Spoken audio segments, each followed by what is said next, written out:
ಶಾಪ ಕೊಟ್ಟಿಲ್ಲ. ಯಾಕೆಂದ್ರೆ ಬೇರೆ ಸರ್ಪಗಳೆಲ್ಲ ಆ ಸರ್ಪಗಳಿಗೆ ಅಮೃತ ಬಂದಿತ್ತು ಅಂತ ಅರಿವಿದ್ದವನಿಗೆ. ಅದಕ್ಕೆ ವಿಶೇಷ ಶೃಂಗಿ ತಕ್ಷಕನೇ ಮೆನ್ಷನ್ ಮಾಡಿ ಶಾಪ ಕೊಟ್ಟಿದ್ದು. ಇದನ್ನು ಅರ್ಥ ಮಾಡಿಕೊ, ಈ ಕಲಿದ್ರೆ ನಿಮಗೆ ಏನು ಆಗಲ್ಲ ಅಂತ ಯಾಕಂದ್ರೆ ನಿಲ್ಲಿಸ್ತಾರೆ.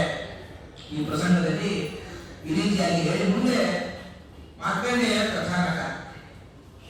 ಮಾರ್ಕಂಡೇಯರು ಚಿಕ್ಕ ಅತಿ ಪುಟ್ಟ ಬಾಲಕರು. ಮಾರ್ಕಂಡೇಯರು 7 ವರ್ಷ ಮಾತ್ರ ಅವರಿಗೆ ಆಯುಷ್ಯಿತ್ತು. ಅಖಂಡವಾಗಿ ಮಾರ್ಕಂಡೇಯರು ತಾವು ಘೋರ ತಪಸ್ಸು ಮಾಡ್ತಾ ಇದ್ದಾರೆ.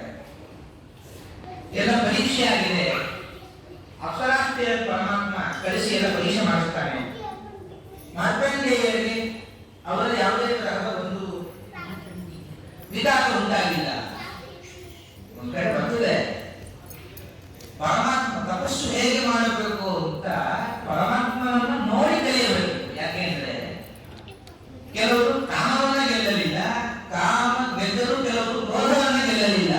ಏಕಾಸ್ಕಂದಲ್ಲಿ ದುರ್ಗರು ಹೇಳ್ತಾರೆ, ನಿಮಿರಾಜ ಪರಮಾತ್ಮನ ಪರಮಾತ್ಮರು ಅತಿಶಯ ಲೀಲೆಯ ಬಗ್ಗೆ ಹೇಳಿ ಎಂದಾಗ ಮಾತು ಹೇಳ್ತಾರೆ, ನರನಾರಾಯಣ ರೂಪ ತಪಸ್ಸನ್ನು ಹೇಗೆ ಮಾಡಬೇಕು ಅಂತ ಪರಮಾತ್ಮ ತೋರಿಸಿಕೊಟ್ಟಿದ್ದಾರೆ ಅಂತ. ಏನು ಅಂದ್ರೆ ನಾರಾಯಣ ತಪಸ್ಸನ್ನು ನೋಡಿ ದೇವತೆಗಳಿಗೂ ಕೆಲವೊಮ್ಮೆ ದುಷ್ಟ ಆವೇಶ, ದೈತ್ಯರ ಆವೇಶ ಆಗೋದು. ಇದರಲ್ಲಿ ಒಂದು ಚಿಂತೆ ಕಾಡಿತ್ತು. ಏನು ಅಂದ್ರೆ ಪರಮಾತ್ಮ ಇಲ್ಲಿ ತಪಸ್ಸು ಮಾಡ್ತಾ ಇದ್ದಾನೆ, ನನ್ನ ಸ್ವರ್ಗದ ಪದವಿಯನ್ನು ಬಯಸೇ ಪರಮಾತ್ಮ ತಪಸ್ಸು ಮಾಡ್ತಾ ಇದ್ದೇನೆ ಅಂತ ಒಂದು ತರಹದ ಅವ್ಯಕ್ತ ಭಯ ಕಾಡ್ತಾ ಇತ್ತು. ಅದಕ್ಕೆ ಅವನೇನು ಮಾಡ್ತಾನೆ, ಹೇಗಾದರೂ ಮಾಡಿ ಇವನ ತಪಸ್ಸಿಗೆ ಭಂಗ ತರಬೇಕು ಅಂತ ವಿಚಾರ ಮಾಡಿ ಅಜ್ಞಾನಕ್ಕೆ ಅವನು ಅಜ್ಞಾನಕ್ಕೊಂದು ಅಶಾಸ್ತ್ರಿಗಳು ಹೇಳ್ತಾನೆ, ಹೇಗಾದರೂ ಮಾಡಿ ಇವನ ತಪಸ್ಸಿಗೆ ವಿಘ್ನವನ್ನು ಮಾಡಬೇಕು. ದೇವತಾತ್ರಿಯರು ಅಜ್ಞಾನ ಹೋಗ್ತಿದೆ. ಪರಮಾತ್ಮ ಇಂಥವರ ಬಿಟ್ಟರೆ ಪರಮಾತ್ಮ ಎಂಬುದರ ಅರಿವು ಎಳಷ್ಟೂ ಇಲ್ಲ. ಕಾಮನನ್ನ ಮುಂದೆ ಮಾಡಿಕೊಂಡು ಸಾವಿರಾರು ಸ್ತ್ರೀಯರು ಬಂದಿದ್ದಾರೆ. ಅವರ ಇನ್ನೊಂದು ಕಾಮನಿಗೆ ಶರೀರ ಇಲ್ಲ, ಭಸ್ಮಗೆ ಅನಂಗ ಅಂತ ಅವರ ಕಣ್ಣಿನಲ್ಲಿ ಕೂತ್ಕೊಂಡು ಸಾವಿರಾರು ಬಾಣ ಬಿಡ್ತಾನೆ. ಎಷ್ಟೇ ಬಾಣ ಬಿಟ್ಟರು ಯಾರಿಗೂ ಮೋಹ ಉಂಟಾಗಿಲ್ಲ. ತಿರುಗಿ ಪರಮಾತ್ಮ ಸೌಂದರ್ಯವನ್ನು ನೋಡಿ ಇವರೇ ಮೋಹ ಉಂಟಾಯಿತು. ಇವರೆಲ್ಲ ನಾವು ಇಲ್ಲೇ ಇರುತ್ತೇವೆ, ದೇವೇಂದ್ರ ಹೋಗೋದಿಲ್ಲ ಅನ್ನೋ ಮೋಹವೇ ಉಂಟಾಯಿತು. ಆಗ ಪರಮಾತ್ಮ ತನ್ನ ದೊರೆಯಿಂದ ಊರ್ವಶಿಯನ್ನು ಸೃಷ್ಟಿ ಮಾಡಿ, ನೀವೆಲ್ಲ ಯಾರು ಸುಂದರಿಯರೇ ಅಲ್ಲ, ನನ್ನಂತಹ ತಪಸ್ವಿ ಯಾರು ಬರಲ್ಲ. ಅಕಸ್ಮಾತ್ ಯಾರು ನನ್ನಂತಹ ಘೋರ ತಪಸ್ಸು ಮಾಡಿದ್ರೆ ಅವರ ಪರೀಕ್ಷೆಗೋಸ್ಕರ ಅಂತ ನೀವ್ಯಾರು ಉಪಯೋಗ ಇಲ್ಲ. ಅದಕ್ಕೆ ಊರ್ವಶಿಯನ್ನು ಸೃಷ್ಟಿ ಮಾಡುತ್ತೇನೆ, ನೀವೇ ತೆಗೆದುಕೊಂಡು ಹೋಗಿ ಅಂತ ಹೇಳುತ್ತಾನೆ ಪರಮಾತ್ಮ. ಹಾಗಾಗಿ ಕೆಲವರು ಕಾಮಕ್ಕೆ ಬೀಳ್ತಾರೆ, ಕೆಲವರು ಕಾಮಕ್ಕೆ ಕ್ರೋಧಕ್ಕೆ ಕ್ರೋಧವನ್ನು ಗೆದ್ದಿಲ್ಲ, ನಾನು ಎರಡೂ ಗೆದ್ದಿದ್ದೇನೆ ಅಂತ ಹೇಳಿ ತಪಸ್ಸು ಹೇಗೆ ಮಾಡಬೇಕು ಅಂತ ಪರಮಾತ್ಮ ತೋರಿಸಿಕೊಟ್ಟಿದ್ದಾನೆ. ಮಾರ್ಕಂಡೇಯರು ಆ ರೀತಿಯಲ್ಲಿ ಅತಿ ಉಗ್ರವಾದ ಒಂದು ಘೋರ ತಪವನ್ನು ಮಾಡ್ತಾ ಇದ್ದಾರೆ. ನರನಾರಾಯಣ ರೂಪ ಇವರ ದರ್ಶನ ಆಗಿದೆ. ಆಗ ಹೊರ ಕೇಳೋರಿಂದ ಅವನು ಕೇಳೋದಿಷ್ಟೇ, ನಿನ್ನ ಅದ್ಭುತ ಮಾಯೆಯನ್ನು ತೋರಿಸಬೇಕು ಅಂತ.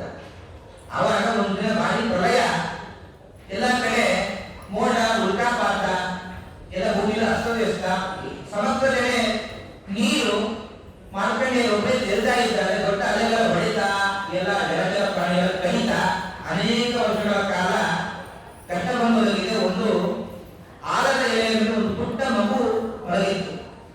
ಕರಾರವಿಂದೇನ ಪದಾರವಿಂದಂ ಮುಖಾರವಿಂದೇ ವಿನಿವೇಶಯಂತಂ ವಟಸ್ಯ ಪತ್ರಸ್ಯ ಪುಟೇಶಯಾನಂ ಬಾಲಂ ಮುಕುಂದಂ ಮನಸಾ ಸ್ಮರಾಮಿ. ಹೇಳಿ ಆ ಮಗುವಿನ ಉಸಿರಾಟದ ರಭಸಕ್ಕೆ ದೇಹದ ಒಳಗೆ ಮಾರ್ಕಂಡೇಯರು ಪ್ರವೇಶ ಮಾಡಿಬಿಡ್ತಾರೆ.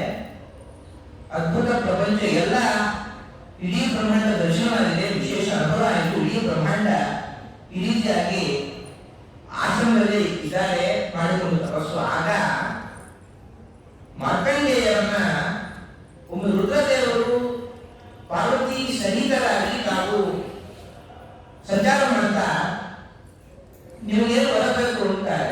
ಇವ್ರು ಕೇಳೋದು ಒಂದೇ, ಪರಮಾತ್ಮನಲ್ಲಿ ಭಕ್ತಿ ದೃಢವಾಗಿರಬೇಕು.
ಯಥಾ ತನುರ್ಕೋ ಪ್ರಮಿಲಾತಿವಾತ ಅಂತಾರೆ. ಸೂರ್ಯ ತನ್ನ ಪ್ರಖರತೆಯಿಂದ ಕತ್ತಲನ್ನ ಮೋಡವನ್ನ ದೂರ ಮಾಡ್ತಾನೆ. ಹಾಗೆ ಪರಮಾತ್ಮನ ನಾಮಸ್ಮರಣೆ ಮಾಡಿದ್ರೆ ಚಿತ್ತದಲ್ಲಿದ್ದ ಎಲ್ಲ ಅಜ್ಞಾನ ವ್ಯಸನ ದೂರವಾಗುತ್ತೆ. ವೃಷಾಗಿರಸ್ತಾಹ್ಯಸತೀರಸತ್ಕಥಾ ನ ಕಥ್ಯತೆ ಯದ್ ಭಗವಾನಧೋಕ್ಷಯಃ ತದೇವ ಸತ್ಯಂ ತದುಹೈವ ಮಂಗಲಂ ತದೇವ ಪುಣ್ಯಂ ಭಗವದ್ಗುಣೋದಯಂ. ಪರಮಾತ್ಮನ ಮಾತನ್ನ, ಪರಮಾತ್ಮನ ಯಾವ ಮಾತು ಕೊಂಡಾಡಲು ಆ ಮಾತು ವ್ಯರ್ಥ. ಪರಮಾತ್ಮನ ಕೊಂಡಾಡುವ ಮಾತೇ ಸಾರ್ಥಕ ಅಂತ ಹೇಳ್ತಾ ಬಂದು ನಯತ್ವಚಿತ್ರಪದಂ ಹರೇರ್ಯಶೋ ಜಗತ್ಪವಿತ್ರಂ ಪ್ರಗೃಹೀತ ಕೈಹಿಚಿತ ತದ್ಭಾಂಸತೀರ್ಥಂ ನತು ಹಂಸ ಸೇವಿತಂ ಯತ್ರಾಚ್ಯುತಸ್ತತ್ರ ಹಿ ಸಾಧವೋ ನರಾಃ. ನಮಗೆಲ್ಲ ಯಾವ ಮಾತು ಯಾವುದನ್ನು ಕೇಳಬೇಕು ಅನ್ನೋದು ಸ್ಪಷ್ಟ ಚಿತ್ರಣ ಮೂಡಿಸ್ತಾರೆ. ಯಾವುದೇ ಒಂದು ಗ್ರಂಥ ಉಂಟು, ಸುಂದರ ಪದ ಪುಂಜ ಇದೆ, ಹರಿಗೆ ಯಶೋಗಾಸ ಇಲ್ಲ ಅಂದ್ರೆ ಅದು ದೊಡ್ಡ ಪಾವನ ಅಂತ ಕಳಿಸ್ಕೊಳ್ಳಲ್ಲ. ಹೇಗೆ ಅಂದ್ರೆ ತದ್ಭಾಂಶ ತೀರ್ಥಂ ನತು ಹಂಸ ಸೇವಿತಂ. ಈ ಕಾಗೆ ಬಯಸೋದು ಕೊಚ್ಚೆ ನೀರನ್ನೇ, ಹಂಸ ಬಯಸೋದು ಶುದ್ಧ ನೀರನ್ನ. ಅದು ಕಾಗೆ ಬಯಸುವ ಕೊಚ್ಚೆ ನೀರಿನ ಹಾಗೆ. ಹಾಗಾಗಿ ನಾವೆಲ್ಲ ಗ್ರಾಮೀಣ ಗೀತೆ ಕೇಳ್ತಾ ಇರ್ತೇವೆ. ಯಾವ ಗೀತೆ ಕೇಳಬೇಕು, ನಮ್ಮ ಚರ್ಯೆ ಹೇಗಿರಬೇಕು ಅಂತ ಎಚ್ಚರ ಕೊಟ್ಟು ಸವಾತ್ರಿಷರ್ಗೋ ಜನತಾನ ವಿಪ್ಲವೋ ಯಸ್ಮಿನ್ ಪ್ರತಿಶ್ಲೋಕಮಬದ್ಧವತ್ಯಪಿ ನಮಾನ್ಯನಂತಸ್ಯ ಯಶೋಂಕಿತಾನಿಯತೆ ಶೃಣ್ವಂತಿ ಗಾಯಂತಿ ಕೃದಂತಿ ಸಾಧವಃ. ಅವೆಲ್ಲ ಪರಮಾತ್ಮನ ಕೀರ್ತನೆಯನ್ನು ಕೇಳ್ತೇವೆ. ರಾಗಕ್ಕೆ ತಾಳಕ್ಕೆ ಎಲ್ಲ ಬೆಲೆ ಕೊಡುವ ನಾವು ಅದರ ಸಪ್ಪತ್ ಬೆಲೆ ಕೊಡೋದೇ ಇಲ್ಲ. ಕೀರ್ತಿಗೆ ಬುದ್ಧವಾದ ನಾಮವನ್ನು ನಾವು ಕೇಳ್ತಾ ಇರಬೇಕು.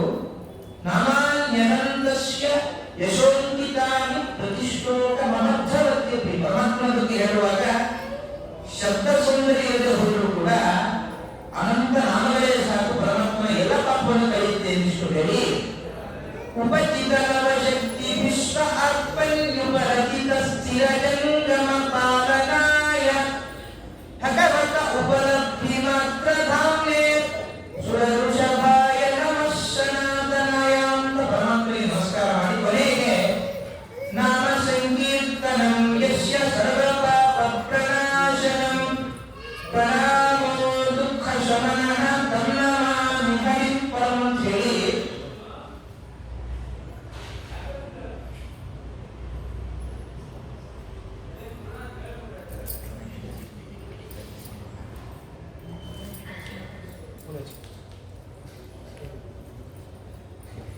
ಶ್ಲೋಕ ಬಾಕಿ ಬೇರೆ ಹೇಳ್ತಾರೆ. ನಾವು ಬರ್ತಾರೆ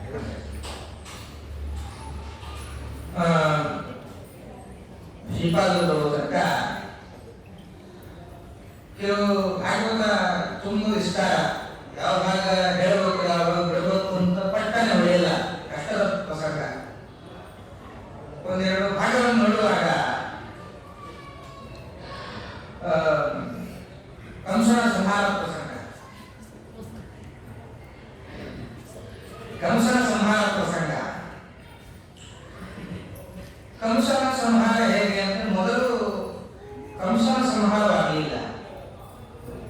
ಚಾಣೂರ ಮುಷ್ಟಿಕನ ಸಂಹಾರ ಮೊದಲಾಗಿದೆ.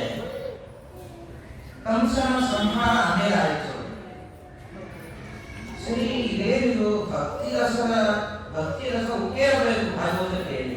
ಕಂಸನ ಸಂಹಾರ, ಜರಾಸಂಧ ವಧ, ಅವರೆಲ್ಲ ವರ್ಣನೆ. ಇದು ವೇದವ್ಯಾಸರ ಕಾವ್ಯ ಕೌಶಲ್ಯತೆ ಒಂದು ಪ್ರೌಢಿಮೆ ಅಂತ ಅನಿಸುತ್ತೆ. ಭಕ್ತಿ ರಸದ ಆವಿರ್ಭಾವಕ್ಕೆ ಹೇಗೆ ನಾಂದಿ ಆಗುತ್ತೆ ಅಂತಂದಾಗ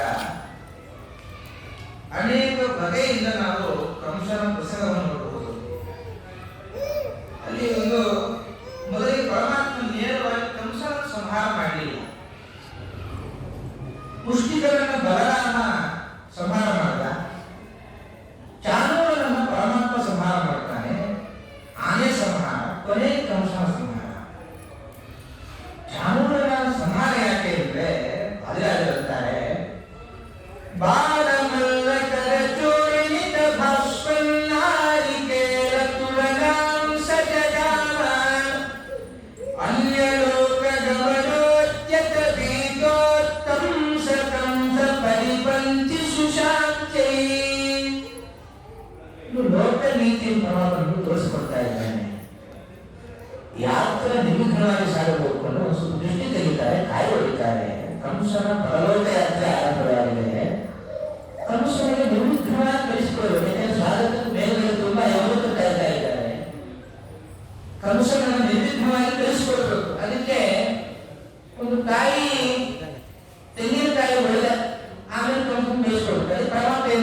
ಕೃಷ್ಣ ಬಂದದ್ದು ಮಥುರಾ ನಗರಕ್ಕೆ. ನಮ್ಮ ಗುರುಗಳು ಯಾವತ್ತು ಸುಂದರ ಹೋಲಿಕೆಯನ್ನು ಕೊಡೋದು ಅಗ್ರಗಣ್ಯರು. ಬಾರಿ ಬಾರಿ ಅವರು ಈ ಮಾತನ್ನು ಹೇಳ್ತಾ ಇದ್ರು. ಕಂಸ ವಧೆ ನಾವು ದಿನ ಚಿಂತನೆ ಮಾಡಬೇಕು. ಯಾಕೆಂದ್ರೆ ನಮ್ಮ ಜೀವನವೇ ಒಂದು ಮಥುರಾ ನಗರ. ಕಂಸ ಯಾರು ಅಂದ್ರೆ ಅಧರ್ಮದ ಪ್ರತಿನಿಧಿ. ಮಥುರಾ ನಗರದಲ್ಲಿ ಕಂಸನದ್ದೇ ಅಧಿಕಾರ ಬರಪ್ಪ. ಹಾಗೆ ನನ್ನ ಜೀವನದಲ್ಲಿ ಅಧರ್ಮದೇ ಅಧಿಕಾರ ಜಾಸ್ತಿ. ಕಂಸ ಏನ್ ಮಾಡಿದ್ದ ಅಂದ್ರೆ ಕೃಷ್ಣ ತನ್ನ ಅರಮನೆಗೆ ಬರಬಾರದು ಅಂತ ಆನೆಯನ್ನ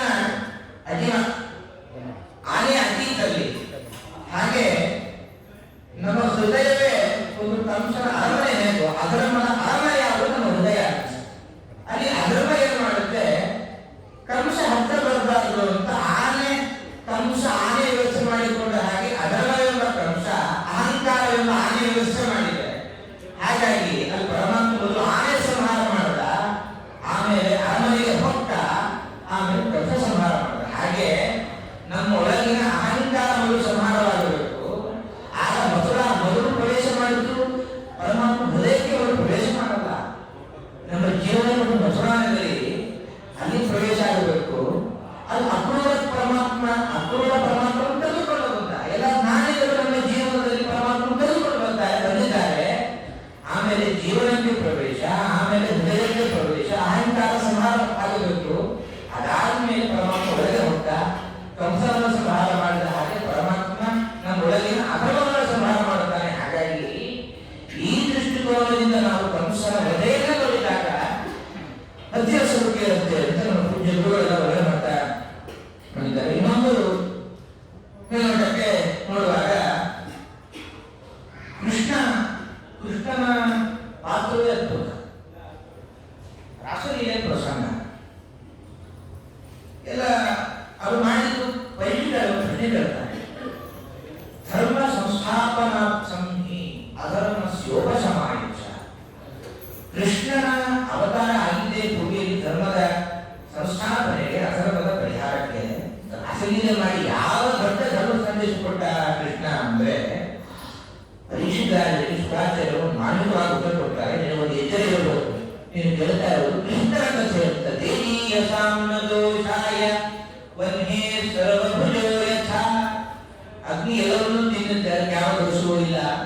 ನೀನು ಕೇಳುತ್ತಿರೋದು ಪರಮಾತ್ಮನ ಕಥೆ. ದೋಷದ ಆಕೆಯನ್ನು ಅವಕಾಶ ಇಲ್ಲ. ಇದೊಂದು ವಿನೂತನವಾದ ಒಂದು ಭಕ್ತೆ ಹಾಗೂ ಕೃಷ್ಣನ ನಡುವಿನ ಒಂದು ಸಂಬಂಧ. ಮತ್ತೆ ಇನ್ನೊಂದೇನು ಅಂದ್ರೆ ರಾಸ ವಿಲಾಸ ಆಗಿದ್ದು ಅಂತ ಯಾರು ಕಂಡೇ.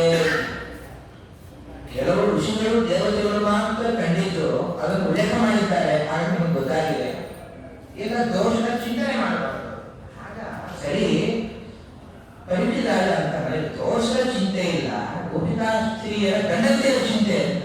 ಯಾಕೆಂದ್ರೆ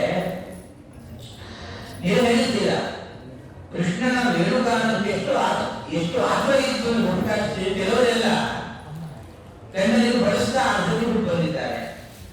ಕೆಲವರು ಒಲೆ ಮೇಲೆ ಹಾಲಿಗೆ ಅರ್ಧಕ್ಕೆ ಬಿಟ್ಟು ಬಂದಿದ್ದಾರೆ. ಇನ್ನೊಂದು ಒಪ್ಪಿಗೆ ಒಳ್ಳೆ ಪ್ರಸಂಗ. ಒಂದು ಕಣ್ಣಿಗೆ ಕಾಡಿಗೆ ಹಚ್ಚಿದ್ದಾರೆ, ಇನ್ನೊಂದು ಕಣ್ಣಿಗೆ ಕಾಡಿಗೆ ಹಚ್ಚಬೇಕು, ಹಚ್ಚದೆ ಓಡ್ತಾ ಇದ್ದಾರೆ. ಗಂಡ ಕೇಳ್ತಾನಲ್ಲಮ್ಮ, 24 ಗಂಟೆ ಅಲಂಕಾರ ಮಾಡೋದೇ ನಿಮ್ಮ ಭೂಷಣ. ಯಾಕಂದ್ರೆ ಸ್ವಾಭಾವಿಕ ಸೌಂದರ್ಯ ಮರೆಮಾಚಿರ್ತೀನಿ ಆ ಕಾಡಿಗೆ. ಎರಡು ಕಣ್ಣಿಗೆ ಕಾಡಿಗೆ 24 ಗಂಟೆ ನೀನು ಯಾವಾಗ ಧಾರಣೆ ಮಾಡ್ತೀವಿ. ಇನ್ನು ಕಣ್ಣಿನ ಏನು ದೌರ್ಬಲ್ಯ ಅದನ್ನ ಮರೆಮಾಚಿದ್ದ ಕಾಡಿಗೆ ಎಲ್ಲೋ ಅಲಂಕಾರ ಎಲ್ಲೋ ಮಾಡಿಕೊಂಡು ಹೋಗಬೇಕು. ಒಂದು ಕಣ್ಣಿಗೆ ಯಾಕೆ ಅಲಂಕಾರ, ಇನ್ನೊಂದು ಕಣ್ಣಿಗೂ ಅಲಂಕಾರ ಮಾಡಿಕೊಂಡ ಕೃಷ್ಣ ನೋಡೋದೇ ಅಲಂಕಾರ ಅಂತಾರೆ. ಅನೇಕ ಎಲ್ಲರನ್ನು ಅಧರ್ಮದ ಬಿಟ್ಟೆ ಉಳಿದಿದ್ದಾರೆ. ನನಗೆ ಕೃಷ್ಣನ ಮೇಲೆ ಏನೂ ಅಲ್ಲ ದೋಷ. ಗಂಡಂದಿರ ಕಥೆ ಏನಾಯ್ತು ಪಾಪ. ಈಗ ನಾನೊಬ್ಬ ಸಂಸಾರಿಯಾಗಿ ಇನ್ನೊಬ್ಬ ಸಂಸಾರಿ ಮೇಲೆ ಕಾರುಣ್ಯ ಹುಟ್ಟಿ ಇರುತ್ತೆ ಎಂದಾಗ ಪರೀಕ್ಷಿತರಾಗಿ ಉತ್ತರ ಕೊಡ್ತಾರೆ ಶುಕಾಚಾರ್ಯರು. ಮೋಹಯಾನ ರಹಿತ ಎಷ್ಟು ಭಗವಂತನ ಮೋಹ ಇತ್ತು ಅಂದರೆ ಎಲ್ಲರಿಗೂ ಕೂಡ ತಮ್ಮ ಹೆಣ್ಣನ್ನು ತಮ್ಮ ಪಕ್ಕದಲ್ಲೇ ಇದ್ದಾರೆ ಎಂದು ಭಾವನೆ.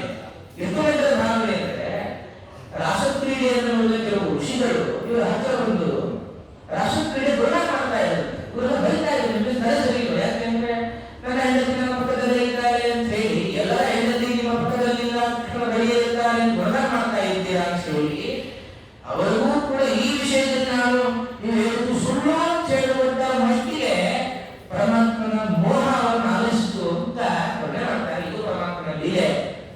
ಇನ್ನೊಂದು ವ್ಯಾಸರ ಕಾವ್ಯಕೋಶ. ಕವಿದಾಸ ಅನ್ನೋದು ಅನೇಕ ಭಾಗಪಟ್ಟ ಅನೇಕ ಕವಿಗಳನ್ನು ನಾವು ನೋಡ್ತೇವೆ. ಎಲ್ಲರಿಗೂ ಒಂಥರ ವ್ಯಾಸರೇ ಮೂಲ. ಗೋಪಿಕಾಷ್ಟಿಯ ಅಹಂಕಾರ ಬಂದಿದೆ. ವ್ಯಾಸರಂತಾರೆ ಸುಸ್ವರಂ ಮೃದು ಅರ್ಥ ಗೋಪಿಕಾಷ್ಟಿಯರು ಇಂಪಾಗಿ ಹತ್ತಿದ್ದಾರೆ.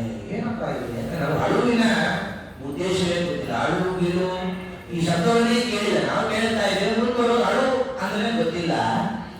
ಭಾವನೆ ಗೊತ್ತಿಲ್ಲದ ನಮಗೆ ಅಳುವಿನಲ್ಲಿ ಇಂಪು ತಂಪು ಏನು ಅಂತ. ಅದಕ್ಕೆ ವ್ಯಾಸರದ ಒಂದು ಪರಿದೆ ಅಂತ ಏನು ಅಂದ್ರೆ ರೋಗಗಳು ಎರಡು ಸಹ. ಒಂದು ಕರ್ಕಶ ರೋದನ, ಇನ್ನೊಂದು ಸಾತ್ವಿಕ ರೋದನ.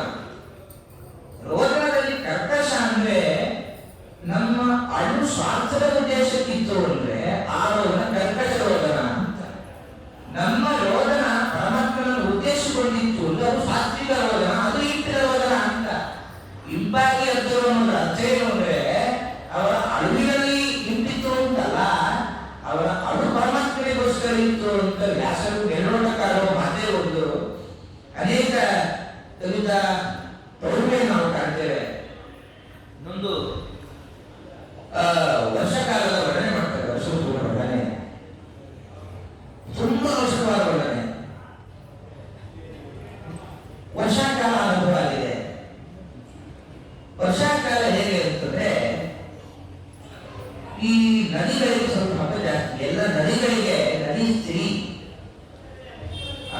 ಸಾಮಾನ್ಯ ಪ್ರತಿಯೊಬ್ಬರಿಗೂ ಕೂಡ ತನ್ನ ಪತಿಯನ್ನು ಅಲಿಂಗನ ಮಾಡಬೇಕು, ಮುಟ್ಟಬೇಕು ಅಂತಿರುತ್ತೆ. ಎಲ್ಲ ನದಿ ಅಭಿಮಾನಿ ದೇವತೆಗಳು ಲಕ್ಷ್ಮೀ ದೇವಿ ಸನ್ನಿಧಾನ ಇದ್ದೇ ಇದೆ. ವರ್ಷಾಕಾಲ ಬಂದಾಗ ನದಿಗಳು ಉಕ್ಕೇರಿ ಹರಿಯುತ್ತೆ. ಉಕ್ಕೇರಿ ಹರಿದಾಗ ಕೃಷ್ಣ ಎಲ್ಲಿ ನಿಂತಿದ್ದಾನೋ ಆ ಒಂದು ಕಮಲದ ಹೂವು ಕೃಷ್ಣನ ಪಾದಸ್ಪರ್ಶ ಮಾಡುತ್ತೆ ಅಂತ ಇಟ್ಟು ಮೇಲಾಟ ಕಾಣೋ ಪ್ರಸಂಗ. ಇಲ್ಲಿ ಆಗುವಾಗ ವೇದವ್ಯಾಸರು ಈ ಪ್ರಸಂಗವನ್ನ ಯಾವ ದೃಷ್ಟಿಕೋನದಿಂದ ವರ್ಣನೆ ಮಾಡ್ತಾರೆ ಅಂತಂದ್ರೆ, ಸಾಮಾನ್ಯ ಬೇಸಿಗೆಗಾಲದಲ್ಲಿ ನದಿ ಉಕ್ಕೇರಿ ಹರಿಯಲ್ಲ. ಕೃಷ್ಣ ಎಲ್ಲೋ ಇರುತ್ತಾನೆ, ನದಿ ಎಲ್ಲೋ ಇದೆ. ಲಕ್ಷ್ಮೀ ದುಃಖ ಆಗಿರ್ತಂತೆ, ಕೃಷ್ಣನ ಆಳಿಂದ ನನಗೆ ಸಾಧ್ಯವಾಗ್ತಾ ಇಲ್ಲ. ಯಾವಾಗ ವರ್ಷ ಋತು ಬಂದಿದೆಯೋ ಆವಾಗ ವರ್ಷಾಕಾಲದಲ್ಲಿ ಎಲ್ಲ ನದಿಗಳು ಉಕ್ಕೇರಿ ಹರಿಯುತ್ತೆ. ಅಲ್ಲಿಗೆ ಲಕ್ಷ್ಮೀ ದೇವಿಗಿದ್ದ ಒಂದು ಆತಂಕ ಶುರುವಾಯಿತಂತೆ. ನಾನು ಬೇಸಿಗೆ ಕಾಲದಲ್ಲಿ ಕೃಷ್ಣನ ಪಾದ ಸ್ಪರ್ಶ ನನಗೆ ಮಾಡಲು ಸಾಧ್ಯ ಆಗ್ತಾ ಇದ್ದಿಲ್ಲ. ಎಂತಹ ವರ್ಷ ಋತು, ನಾವೆಲ್ಲ ಉಕ್ಕೇರಿ ಹರಿಯಬಹುದು, ಹರಿದು ಪರಮಾತ್ಮನ ಸ್ಪರ್ಶ ಮಾಡಬಹುದು. ಪರಮಾತ್ಮನ ಸ್ಪರ್ಶ ಮಾಡೋದಕ್ಕಿಂತ ಮೊದಲು ಒಂದಿಷ್ಟು ಫಲವನ್ನ ಪುಷ್ಪವನ್ನು ಅರ್ಪಣೆ ಮಾಡಬೇಕು. ಅದಕ್ಕೆ ಎಲ್ಲ ನದಿಗಳಲ್ಲಿ ಕ್ರಮವಾಗಿ ಎಲ್ಲ ಪುಷ್ಪಗಳು ಹರಿದುಕೊಂಡು ಕೃಷ್ಣನ ಪಾದಸ್ಪರ್ಶ ಮಾಡ್ತಾ ಇರ್ತಂತೆ. ಹಾಗಾಗಿ ವರ್ಷ ಋತುವಿನಿಂದ ಏನಾಯಿತು ಅಂದ್ರೆ ಲಕ್ಷ್ಮೀ ದೇವಿಗೆ ಆತಂಕವಾಯಿತು ಅಂತ ಅನೇಕ ಪ್ರಕಾರದಲ್ಲಿ ವರ್ಣನೆ ಮಾಡ್ತಾ ಮಾಡ್ತಾ ಮಾಡ್ತಾ ಕೊನೆಯದಾಗಿ ರುಕ್ಮಿಣಿ ಕಲ್ಯಾಣದಿಂದ 10ನೇ ಸ್ಕಂದದಲ್ಲಿ ರುಕ್ಮಿಣಿ ಕಲ್ಯಾಣ ಏನು ಅಂದ್ರೆ ಒಂದು ರೋಚಕವಾದ ಭಾಗ. ವಾದಿರಾಜರು ಒಂದು ಒಳ್ಳೆ ಒಂದು ಚಿಂತನೆಯನ್ನು ಇದಕ್ಕೆ ಇಟ್ಟಿದ್ದಾರೆ. ಮೇಲ್ನೋಟಕ್ಕೆ ನಾವು ಕಾಣುವುದು ರುಕ್ಮಿಣಿ ವಿವಾಹ ಆಗಿದೆ ಅಂತೆಲ್ಲ ನಾವು ನೋಡ್ತೇವೆ. ಈ ವಾದಿರಾಜರು ಒಂದು ರುಕ್ಮಿಣಿ ವಾದಿರಾಜ ಆಗುವಾಗ ಒಂದಿಷ್ಟು ಸಂಭಾಷಣೆಯ ಮೂಲಕ ಪತಿ ಪತ್ನಿಯರ ನಡುವಿನ ಸಾಂಗತ್ಯ ದಾಂಪತ್ಯ ಪರಿಪೂರ್ಣವಾಗಿರಬೇಕು, ಯಾವ ಮಟ್ಟದಲ್ಲಿ ಇರಬೇಕು ಅಂತ ಒಂದು ಕಾವ್ಯಾತ್ಮಕವಾಗಿ ಒಂದು ವರ್ಣನೆ ಮಾಡ್ತಾರೆ. ರುಕ್ಮಿಣಿ ವಿವಾಹ ಆಗಿದೆ, ದ್ವಾರಕೆಗೆ ಬಂದಿದ್ದಾರೆ ರುಕ್ಮಿಣಿ ದೇವಿ. ಯಾದವರೆಲ್ಲ ಎರಡು ಗುಂಪಾಗಿ ಕೆಲವರು ರುಕ್ಮಿಣಿ ಪಕ್ಷವನ್ನ, ಕೆಲವರು ಕೃಷ್ಣನ ಪಕ್ಷವನ್ನು ವಹಿಸಿ ಈ ಯಾವತ್ತು ನೂತನ ದಂಪತಿಗಳು ಹೊಸ ಮನಸ್ಸುಗಳನ್ನು ಒಗ್ಗೂಡಿಸಬೇಕು. ಅದಕ್ಕೆ ಕೆಲವು ಸರಸ ಮಾತುಗಳನ್ನು ತಮ್ಮ ಕನ್ಯೆಯನ್ನು ಒಪ್ಪಿಸ್ತಾರೆ. ಒಂದು ಕರಾರ ಹಾಕ್ತೀವಿ ನಾವು, ಒಪ್ಪಿದರೆ ಕೃಷ್ಣ ಪಟ್ಟದವರು ನಾವು ನಮ್ಮ ಕನ್ಯೆಯನ್ನು ನಿಮ್ಗೆ ಒಪ್ಪಿಸ್ತೇವೆ. ರುಕ್ಮಿಣಿ ಪಟ್ಟದವರು ಹೇಳ್ತಾರೆ, ನಮ್ಗೆ ಒಂದು ಚಿಕ್ಕ ಚಿಕ್ಕ ಕರಾರಿದೆ. ಏನು ಅಂದ್ರೆ, ಕೃಷ್ಣ ರುಕ್ಮಿಣಿಯನ್ನು ವಿವಾಹ ಮಾಡಿಕೊಳ್ಬೇಕು ಅಂತಾದ್ರೆ ಹೆಚ್ಚು ಭಾರದ ಕೆಲಸ ವಹಿಸಬಾರದು. ಇದು ಮೊದಲ ಕರಾರು. ಅದೇನು ನೂರಾರು ನೀರು ಸೇರಿಸಬೇಕು, ಮಾಡಬೇಕು, ಯಾವ ಕೆಲಸವೂ ಹೇಳಬಾರದು. ಮತ್ತೆ ಇನ್ನೊಂದು ಏನು ಅಂದ್ರೆ, ಎಂದೂ ಸಿಟ್ಟಾಗಬಾರದು ಅಂತ ಎರಡನೇ ಕರ. ಮೂರನೇ ಕರ ಏನು ಅಂದ್ರೆ, ನಾವು ಯಾವಾಗ ಕೇಳಿದ್ರು ಕೂಡ ನೀವು ನಮ್ಮ ಮನೆಗೆ ರುಕ್ಮಿಣಿ ದೇವಿಯರನ್ನು ಕಳುಹಿಸಿಕೊಡಬೇಕು ಅಂತ ಮೂರು ಕರ ಹೇಳ್ತಾರೆ. ಯಾದವರೇ ಕೆಲವು. ಅದಕ್ಕೆ ಕೃಷ್ಣನ ಪಕ್ಷದ ಕೆಲವು ಯಾದವರು ಇರ್ತಾರೆ, ನಾವು ರುಕ್ಮಿಣಿಗೆ ಭಾರದ ಕೆಲಸ, ನೀವು ಸೇವೆ ಮಾಡುವಂತ ಯಾವ ಭಾರದ ಕೆಲಸ ಹೇಳಲ್ಲ, ಮನೆ ಕೆಲಸ ಮಾಡಿದ್ರು ಸಾಕು ರುಕ್ಮಿಣಿ ದೇವಿ, ನಾವು ತುಂಬಾ ತೃಪ್ತಿ ಅಂತ. ಸರಿ, ಮನೆ ಯಾವುದು ಅಂದ್ರೆ 14 ಲೋಕ, ಬ್ರಹ್ಮಾಂಡದ ಒಂದು ಮನೆ, 14 ಮಾಡಿಗಳ ಮನೆ. ಮನೆ ಸರಿಯಾಗಿ ನೋಡ್ಕೊಂಡ್ರು ಆಯಿತು. ಸರಿ, ಮಕ್ಕಳು ಅಂದ್ರೆ 33 ಕೋಟಿ ದೇವತೆಗಳಿದ್ದಾರೆ, ಎಲ್ಲ ಮನುಷ್ಯರು ಇದೆ, ಜೀವಜಾತ ಇದೆ, ಮಕ್ಕಳು. ಮನೆ ಸಂರಕ್ಷಣೆ ಜವಾಬ್ದಾರಿ ಕೊಟ್ಟರೆ ಸಾಕು, ನಮಗೇನು ತೊಂದರೆ ಇಲ್ಲ. ಸರಿ, ಸರಿ, ನಮ್ಮ ಕೊನೆ ಕಾಲ ನೀವು ಹೋಗ್ತೀರಾ ಅಂತ ಕೇಳ್ತಾರೆ. ಯಾಕಂದ್ರೆ ನಾವು ಯಾವ ಕಾಲ ಕೇಳ್ತೇವೆ, ನೀವು ಎಂತಹ ಪ್ರಸಂಗ ಇದ್ರು ಕೂಡ ರುಕ್ಮಿಣಿಯನ್ನು ನಮ್ಮ ಹತ್ರ ತಕ್ಷಣವೇ ರುಕ್ಮಿಣಿ ಬರಬೇಕು, ಈ ದಾರಿ ಹೋಗ್ತಿಲ್ಲ ಅಂತ ಒಂದು ಸ್ವಲ್ಪ ಖುಷಿ ಕೊಟ್ಟರೆ ಕೇಳಿದಾಗ, ಆಗ ಕೃಷ್ಣ ಭಕ್ತರು ಖಂಡಿತ ಕಳಿಸ್ತೇವೆ. ಯಾಕೆ ಅಂತಾರೆ, ಮಹಾರಾಜ ಅಂತಾರೆ, ರುಕ್ಮಿಣಿ ಲಕ್ಷ್ಮೀ ಸ್ವರೂಪ. ನೀವೆಲ್ಲ ಕೇಳೋದು ಸಜ್ಜನರು, ಸಜ್ಜನರು ಪ್ರಾರ್ಥನೆ ಮಾಡಿ, ನಾವೇನಾದರೂ ನೀವು ಪ್ರಾರ್ಥನೆ ಮಾಡ್ತೀರಾ, ನೀವೆಲ್ಲ ಸಜ್ಜನಿದ್ದೀರಾ. ರುಕ್ಮಿಣಿ ಲಕ್ಷ್ಮೀ ಸ್ವರೂಪ. ನಾವು ಕಳಿಸಿದರೆ ಎಲ್ಲ ಸಜ್ಜನರು ಹೆಚ್ಚು ದುಡ್ಡು ಬಯಸಲ್ಲ. ಯಾಕೆಂದ್ರೆ ತಸ್ಯ ವಿತ್ತಮ ಹರಾಮ ಹೇಳ್ತಾನೆ ಪರಮಾತ್ಮ. ನಾನು ಒಬ್ಬರ ವಿಷಯ ಪ್ರಸನ್ನನಾಗ್ತೇನೆ ಅಂದ್ರೆ ನಾನು ಅವರನ್ನ ಧನಶೂನ್ಯನಾಗಿ ಮಾಡ್ತೇನೆ. ಹಾಗಾಗಿ ನೀವೆಲ್ಲ ಸಜ್ಜನರಿದ್ದೀರಾ. ನಾವು ರುಕ್ಮಿಣಿ ದೇವರನ್ನ ನೀವು ಯಾವ ಕ್ಷಣದಲ್ಲೂ ಬೇಕಾದ್ರೂ ಕೇಳಿ, ನಾವು ರುಕ್ಮಿಣಿಯನ್ನು ಕಳುಹಿಸಿಕೊಟ್ಟರು ನೀವೇ ಸತ್ಕಾರ ಮಾಡಿ ನಮ್ಮ ಮನೆ ಕಳುಹಿಸ್ತೀರಾ, ನಮ್ಗೆ ಯಾವ ತರಹದ ಗೊಂದಲವೂ ಇಲ್ಲ, ನಾವು ಈ ತರ ಒಪ್ಪಿದ್ದೇವೆ. ಸರಿ, ಅದಕ್ಕೆ ಅವರುತ್ತಾರೆ, ನಾವು ಹೆಣ್ಣಿನ ಕಡೆಯವರು, ಹೆಚ್ಚು ವರೋಪಚಾರ ಇಲ್ಲ ಕೇಳಬಾರದು, ರಥಚೊಳಗೆ ಯಾವುದು ನಾವು ಕೊಡೋದಿಲ್ಲ. ಏನು ಕೊಡ್ತೇವೆ ಅಂದ್ರೆ ರುಕ್ಮಿಣಿ ದೇವಿಯನ್ನು ಕೊಡ್ತೇವೆ, ಪದ್ಮಭೂಷಿಯವರು ಇಷ್ಟು ಮಾತ್ರ ಕೊಡ್ತೇವೆ. ಆಗ ಕೃಷ್ಣನ ಭಕ್ತರು ಹೇಳ್ತಾರಂತೆ, ನಾವು ಕೃಷ್ಣ ಮತ್ತು ನಾವು ಯಾರ ಬದುಕ ನಾವು ಬಯಸಲ್ಲ. ಬಯಸೋದು ಏನು ಅಂದ್ರೆ, ನಿಮ್ಮ ಕನ್ಯೆಯ ಕಡೆ ಕನ್ಯೆಯ ಕುಡಿ ನೋಟ ಮಾತ್ರ ನಮ್ಮ ಪರಮಾತ್ಮನ ಸ್ವಾಮಿ ಬಯಸೋದಷ್ಟು ಕೊಟ್ಟರು ಸಾಕು ಅಂತ ಅನೇಕ ಪ್ರಸಂಗಗಳಲ್ಲಿ ರುಕ್ಮಿಣಿ ಕಲ್ಯಾಣವನ್ನು ನಿರೂಪಣೆ ಮಾಡುವ ಮೂಲಕ ಮತ್ತೆ ರುಕ್ಮಿಣಿಗೆ ಪತ್ರ ಬರುವ ಪ್ರಸಂಗ. ಸುತ್ವಾ ಗುಣಾನ್ ಭುವನ ಸುಂದರ ಸಂಗಮಾಂಸ್ತೆ ನಿರ್ವಿಶ್ಯ ಕರಣಮಿವರಂ ಹರತೋಂಗತಾಪಂ ರೂಪಂ ಪರಂ ಭುವನ ಮಂಗಲ ಮಂಗಲಂ ತೇ ತ್ವಯ್ಯಚ್ಯುತಾ ವಿಶತಿ ಚಿತ್ರಮ ಪತ್ರಪಮ್ಮೆ. ನೋಟಕ್ಕೆ ಇದು ಪ್ರೇಮ ಪತ್ರ. ನಮ್ಮ ಪೂಜ್ಯರು ಪ್ರತಿ ಪ್ರಸಂಗಕ್ಕೂ ಒಂದು ನವಿರಾದ ಚಿಂತನೆಗಳನ್ನು ಕೊಡ್ತಾ ಬರ್ತದೆ. ಈ ಪತ್ರಕ್ಕೂ ಕೂಡ ಇದು ಭಕ್ತರಿಗೆ ಬರೆದ ಪತ್ರ ಅಂತಾರೆ. ಇದು ಕೃಷ್ಣರಿಗೆ ಬರೆದ ಪ್ರೇಮ ಪತ್ರ ಅಲ್ಲ, ಭಕ್ತರಿಗೆ ಬರೆದ ಒಂದು ಎಚ್ಚರದ ಪತ್ರ ಅಂತಾರೆ. ಹೇಗೆ ಅಂದರೆ, ಲಕ್ಷ್ಮಿಯ ಸಂಪತ್ತು, ನಾವು ನಮ್ಮ ಜೀವನದಲ್ಲಿ ಸಂಪತ್ತನ್ನು ಹೆಚ್ಚು ಬೆಳೆಸ್ತಾನೆ ಇರ್ತೀವಿ. ಸಂಪತ್ತು ರುಕ್ಮಿಣಿ ದೇವಿಯ ಪ್ರತೀಕ. ಶಿಶುಪಾಲ ಕೆಟ್ಟ ವ್ಯಸನ ಮತ್ತು ನೀಚ ಪ್ರವೃತ್ತಿ, ಇದು ಆ ಶಿಶುಪಾಲನ ಪ್ರತೀಕ. ರುಕ್ಮಿಣಿಯ ಮುಂದೆ 2 ಆಯ್ಕೆ ಬಂದಿತ್ತು, ಒಂದು ಕೃಷ್ಣ, ಇನ್ನೊಂದು ಶಿಶುಪಾಲ. ರುಕ್ಮಿಣಿ ದೇವಿ ಆಯ್ಕೆ ಮಾಡಿಕೊಳ್ಳೋದು ಯಾರು ಅಂದ್ರೆ ಕೃಷ್ಣನನ್ನ. ನಮ್ಮ ಮುಂದೆ ಕೂಡ 2 ಆಯ್ಕೆ ಬರುತ್ತೆ. ಒಂದು ಸಂಪತ್ತನ್ನ ಪರಮಾತ್ಮ ಆರಾಧನೆಗೋಸ್ಕರ ಬಳಸಬೇಕಾ, ಇಲ್ಲ ನಮ್ಮ ಲೌಕಿಕ ನಮ್ಮ ಆಟೋಪಕ್ಕೆ ನಮ್ಮ ಈ ದೇಹ ಪೋಷಣೆ ಬೆಳೆಸಬೇಕಾ ಅಂತ 2 ಆಯ್ಕೆ ಬರುತ್ತೆ. ರುಕ್ಮಿಣಿ ದೇವಿ ಆಯ್ಕೆ ಮಾಡಿಕೊಂಡು ಕೃಷ್ಣನನ್ನ ನಾವು ಕೂಡ ಸಂಪತ್ತನ್ನು ಯಾಕೆ ಬೆಳೆಸಬೇಕು ಅಂದ್ರೆ ದೇವರಿಗೋಸ್ಕರ ಬೆಳೆಸಬೇಕು. ಸರಿ, ಲಕ್ಷ್ಮಿ ಹಠ ಮಾಡಿದ್ದಾಳೆ, ಕೃಷ್ಣನಿಗೆ ಬೇಕು ಹಠ ಮಾಡಿ ಪದ ಬಂದಿದ್ದಾಳೆ. ಆಗ ನಾವು ಹಠ ಮಾಡಬೇಕು. ಯಾಕೆಂದ್ರೆ ಹಠ ನಾವು ಹಠ ಮಾಡಬೇಕು ಅಂತ ಈ ರೀತಿಯಾಗಿ ಒಂದು ಕೃಷ್ಣ ಏನು ರುಕ್ಮಿಣಿಯಲ್ಲಿ ಬರೆದ ಪತ್ರ ಅದು ಕೃಷ್ಣನಿಗೆ ಬರೆದದ್ದಲ್ಲ, ಅದು ನಮಗೆ ಬರೆದ ಪತ್ರ ಅಂತ ಅನೇಕ ಭಾಗಗಳಲ್ಲಿ ನಾವು ಈ ವ್ಯಾಸರ ಕಾವ್ಯ ವಿಚಾರವನ್ನು ಕಾಣುತ್ತೇವೆ. ಈ ರೀತಿಯಾಗಿ ಅನೇಕ ಭಾಗದಲ್ಲಿ ಹೇಳುವಾಗ ಏಕಾದಶ ಸ್ಕಂಧ ತುಂಬಾ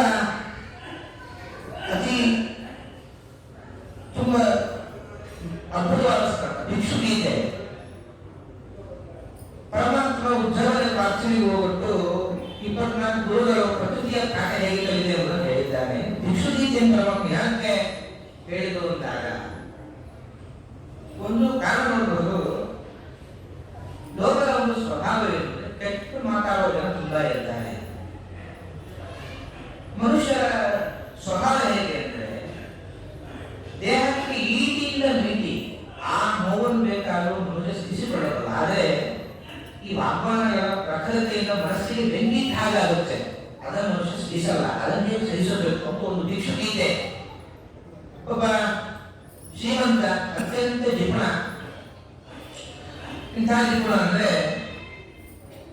ಒಂದು ತಾನು ಬೆಳೆಸಿದ ಸಂಪತ್ತಿಗೆ ಒಂದು ಮನೆ ಮಾಡಿಟ್ಟಿದ್ದ, ತಾನು ಒಂದು ಚಿಕ್ಕ ಗುಡಿಸಿದ ವಾಸ ಮಾಡ್ತಾ ಇದ್ದ. ಎಲ್ಲರೂ ದೂರ ಮಾಡಿದ್ದಾರೆ. ಅವನಿಗೆ ಆಗ ಎಲ್ಲರೂ ತಿರಸ್ಕಾರ ಮಾಡಿದಾಗ ಧನದ ಬಗ್ಗೆ ಭಿಕ್ಷುಗಳು ಒಂದು ಉದ್ಧಾರ ಮಾಡ್ತಾರೆ. ಅರ್ಥಸ್ಯ ಸಾಧನೆ ಸಿದ್ಧೇ ಉತ್ಕರ್ಷೆ ರಕ್ಷಣೆ ನಾಶೋಪಭೋಗ ಆಯಾಸ ಸ್ತ್ರಾಸಶ್ಚಿಂತ ಪ್ರಮೋದನಂ. ದುಡ್ಡು ಮೇಲ್ನೋಟಕ್ಕೆ ಚಂದ, ಒಳಗಡೆ ಬರೀ ಕಷ್ಟಗಳ ಸರಮಾಲೆಗಳೇ ತುಂಬಿಕೊಂಡಿದೆ. ಯಾಕೆಂದ್ರೆ ಅರ್ಥಸ್ಯ ಸಾಧನೆ, ದುಡ್ಡನ್ನ ಗಳಿಸಬೇಕಾದ್ರೆ ಒಂದು ವಿಧವಾದ ಸಂಕಷ್ಟ, ಗಳಿಸಿದ ಮೇಲೆ ಬೆಳೆಸಲು ಸಂಕಷ್ಟ, ಬೆಳೆಸಿದ ಮೇಲೆ ಉಳಿಸಲಿಕ್ಕೆ ಒಂದು ಕಷ್ಟ, ಮತ್ತು ಉಳಿಸಿದ್ರು ಎಷ್ಟು ಖರ್ಚು ಮಾಡಬೇಕು ಅಂತ ಖರ್ಚಾದರೂ ಪ್ರಾಣನಾಶ ಆಗುವ ತನಕ ಬರೀ ಕಷ್ಟ ಕಾರ್ಪಣ್ಯಗಳೇ ದುಡ್ಡಿನ ತುಂಬಿದೆ. ಹೇಗೆ ಅಂದ್ರೆ ಜನರ ಬುದ್ಧಿ ಗಳಿಸುವ ಪಿಶಾಚಿ ಹಾಗೆ ಅಂತ ನಿರ್ಣಯ ಮಾಡಿ ಆದ್ದರಿಂದ ಎಲ್ಲರೂ ಬಿಟ್ಟಿದ್ದಾರೆ, ಬಿಟ್ಟು ಒಂದು ತ್ರಿಡಂಡಿ ಸನ್ಯಾಸಿ ಆಗಿದ್ದಾರೆ, ಎಲ್ಲರೂ ತಮಾಷೆ ಮಾಡ್ತಾರೆ. ಆವಾಗ ಎಲ್ಲ ಬದುಕಿನ ಪರೀಕ್ಷೆಗಳು ಉತ್ತೀರ್ಣರಾಗಿ ಭಿಕ್ಷು ಒಂದು ಅಪರೂಪದ ಎಚ್ಚರವನ್ನು ಸಂದೇಶವನ್ನು ಹೇಳ್ತಾರೆ. ನಾಯಂ ಜನೋ ಮೇ ಸುಖ ದುಃಖ ಹೇತು ನ ದೇವತಾತ್ಮ ಗ್ರಹ ಕರ್ಮ ಕಾಲಃ ಮನಃ ಪರಂ ಕಾರಣ ಮಾಮನಂತಿ ಸಂಸಾರ ಚಕ್ರಂ ಪರಿವರ್ತಯೇತತ್. ನನ್ನ ಸುಖ ದುಃಖ ಯಾವ ಕಾರಣ ಅಂದ್ರೆ ನಾಯಂ ಜನೋಮೇ ಸುಖ ದುಃಖ ಹೇತು. ಈ ನನ್ನ ಪರಿಸರ, ನನ್ನ ಜನ ಯಾರು ನನ್ನ ಸುಖ ಅಥವಾ ದುಃಖಕ್ಕೆ ಕಾರಣ ಆಗಲ್ಲ. ಈ ಮನಸ್ಸೇ ಪ್ರಧಾನ ಕಾರಣ. ಹಾಗಾಗಿ ದಾನವಿ ಸ್ವಧರ್ಮೋ ನಿಯಮೋ ಯಮಶ್ಚ ಶ್ರುತಾನಿ ಕರ್ಮಾಣಿ ಸಂಸ್ಕೃತಾನಿ ಸರ್ವೇ ಮನೋನಿಗ್ರಹ ಲಕ್ಷಣ ಅಂತ ಹೇಳಿ ಮನೋನಿಗ್ರಹವೇ ಮುಖ್ಯ. ಅದಕ್ಕೋಸ್ಕರವೇ ಎಲ್ಲ ನಿಮ್ಮ ಕಲ್ಪನೆ ಮಾಡಬೇಕು ಅಂತ ಹೇಳಿ ಅನೇಕ ತತ್ವಗಳನ್ನ ಮಾಡಿದ್ದಾರೆ. ಹೇಳ್ತಾ ಇನ್ನ ಗುರುಗಳು ಬಂದ ತಕ್ಷಣ ಭಾಗವತ ಪರಿಶ್ರಮವನ್ನ ಹೇಳುವಂತ ಒಂದಿಷ್ಟು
ದ್ವಾದಶ ಸ್ಕಂದದ ಮುಕ್ತಾಯ ಹಂತದಲ್ಲಿದ್ದೇವೆ.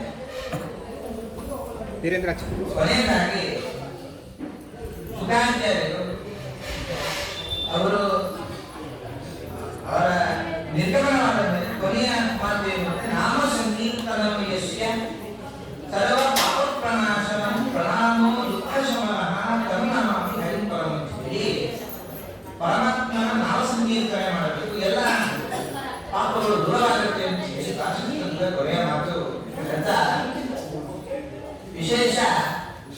ಇದು ನನ್ನ ಚೊಚ್ಚಲ ಭಾಗವತ ಪ್ರವಚನ. ಅನೇಕ ಗುರುಗಳನ್ನ ನಾನಿಂದು ಸ್ಮರಣೆ ಮಾಡಲೇಬೇಕು. ಯಾರು ಅಂದ್ರೆ ನನ್ನದು ಶ್ರೀಪಾದರಾಜರ ಮಠ, ನನ್ನ ಗುರುಮಠ. ಅಂದ್ರೆ ವಿಜ್ಞಾನ ಶ್ರೀಪಾದರು ಹಾಗೂ ಪ್ರಸ್ತುತ ಗುರುಗಳು ಅನೇಕ ವಿಷಯಗಳಲ್ಲಿ ಪ್ರೋತ್ಸಾಹ ಮಾರ್ಗದರ್ಶನ ನೀಡ್ತಾ ಬಂದಿದ್ದಾರೆ. ಇದು ಶ್ರೀಪಾದರಾಜರ ಅನುಗ್ರಹ. ನನ್ನಿಂದ ಈ ಚಿಕ್ಕವ ಹೇಳಿದ್ರೆ ತಪ್ಪಿರುತ್ತೆ. ಆ ಚಿಕ್ಕ ತಪ್ಪು ಈ ನುಡಿ ಒಂದೊಂದು ಗುರುಗಳ ಅನುಗ್ರಹದಿಂದ ವಿಶೇಷವಾಗಿ ಗುರುಗಳಿಗೆ ಸಾಷ್ಟಾಂಗ ನಮಸ್ಕಾರ ಮಾಡ್ತೇನೆ. ಇನ್ನೊಂದು ನನಗೆ ಸೌಭಾಗ್ಯ ಅನಿಸುತ್ತೆ, ನನಗೆ ವಿಶ್ವೇಶತೀರ್ಥ ಶ್ರೀಪಾದರ ಬಳಿ ಅಧ್ಯಯನ ಮಾಡುವ ಸುಯೋಗ ದೊರಕಿತ್ತು. 12 ವರ್ಷ ಅಧ್ಯಯನ ಮಾಡಿದ್ದೆ. ಅವರ ಅನುಗ್ರಹದಿಂದ ಅನೇಕ ಪಾಠವನ್ನು ಕೇಳಿ ಕಲಿತಿದ್ದೇವೆ, ನೋಡಿ ಕಲಿತಿದ್ದೇವೆ. ಹಾಗೂ ಪೂಜ್ಯ ಶ್ರೀ ಅವರ ಶಿಷ್ಯರು ಅನೇಕ ಗುರುಗಳ ಸಹಯೋಗದಿಂದ ಈ ಕಾರ್ಯ ಸಾಧ್ಯವಾಗಿದೆ. ಹಾಗೆ ನಾವು ಇನ್ನೊಬ್ಬರು ಸ್ಮರಣೆ ಮಾಡಬೇಕು. ಯಾರು ಅಂದ್ರೆ ವಿದ್ಯಾರ್ಥಿ ಶ್ರೀಪಾದರು. ಅವರು ಅನೇಕ ನನಗೆ ಚಿಕ್ಕ ವಯಸ್ಸಿನ ಪ್ರತಿಯೊಂದು ಪ್ರೋತ್ಸಾಹ ಕೊಡ್ತಾ ಬಂದಿದ್ದಾರೆ. ಅವರಿಗೂ ಸಾಷ್ಟಾಂಗ ನಮಸ್ಕಾರ ಮಾಡ್ತಾ ಅನೇಕ ಗುರು ಪರಂಪರೆಗಳನ್ನು ಗಮನ ಸಲ್ಲಿಸಿ ವಸ್ತುತಃ ಸುಧಾಮಂಗಳ ಆಗಿ ಹೊಸದಾಗಿ ಬಂದವ ಭಾಗವತ ನೋಡುವ ಮನಸ್ಸು ಮಾಡುತ್ತಿರಲಿಲ್ಲ. ನಮ್ಮ ಅಜ್ಜಿ ತಾತಂದಿರು, ನಮ್ಮ ಅಜ್ಜಿ 5 ತಿಂಗಳು ವಿಶೇಷ ವ್ರತ ಕೈಗೊಂಡು ನನಗೆ ಭಾಗವತ ನೋಡಬೇಕು ಅಂತ ಮುಖ್ಯ ಪ್ರೇರಣೆ ಕೊಟ್ಟವರು ನಮ್ಮ ಅಜ್ಜಿ ತಾತಂದ್ರು. ಅವರಿಗೆ ನಾನು ವಿಶೇಷ ನಮಸ್ಕಾರ ಸಲ್ಲಿಸ್ತಾ, ಮತ್ತೆ ನಮ್ಮ ಮಾತಾಪಿತೃಗಳು ಅನೇಕ ತಪ್ಪನ್ನು ತಿರುತ್ತಾ ಮಾರ್ಗದರ್ಶನ ಮಾಡ್ತಾ ಬಂದಿದ್ದಾರೆ.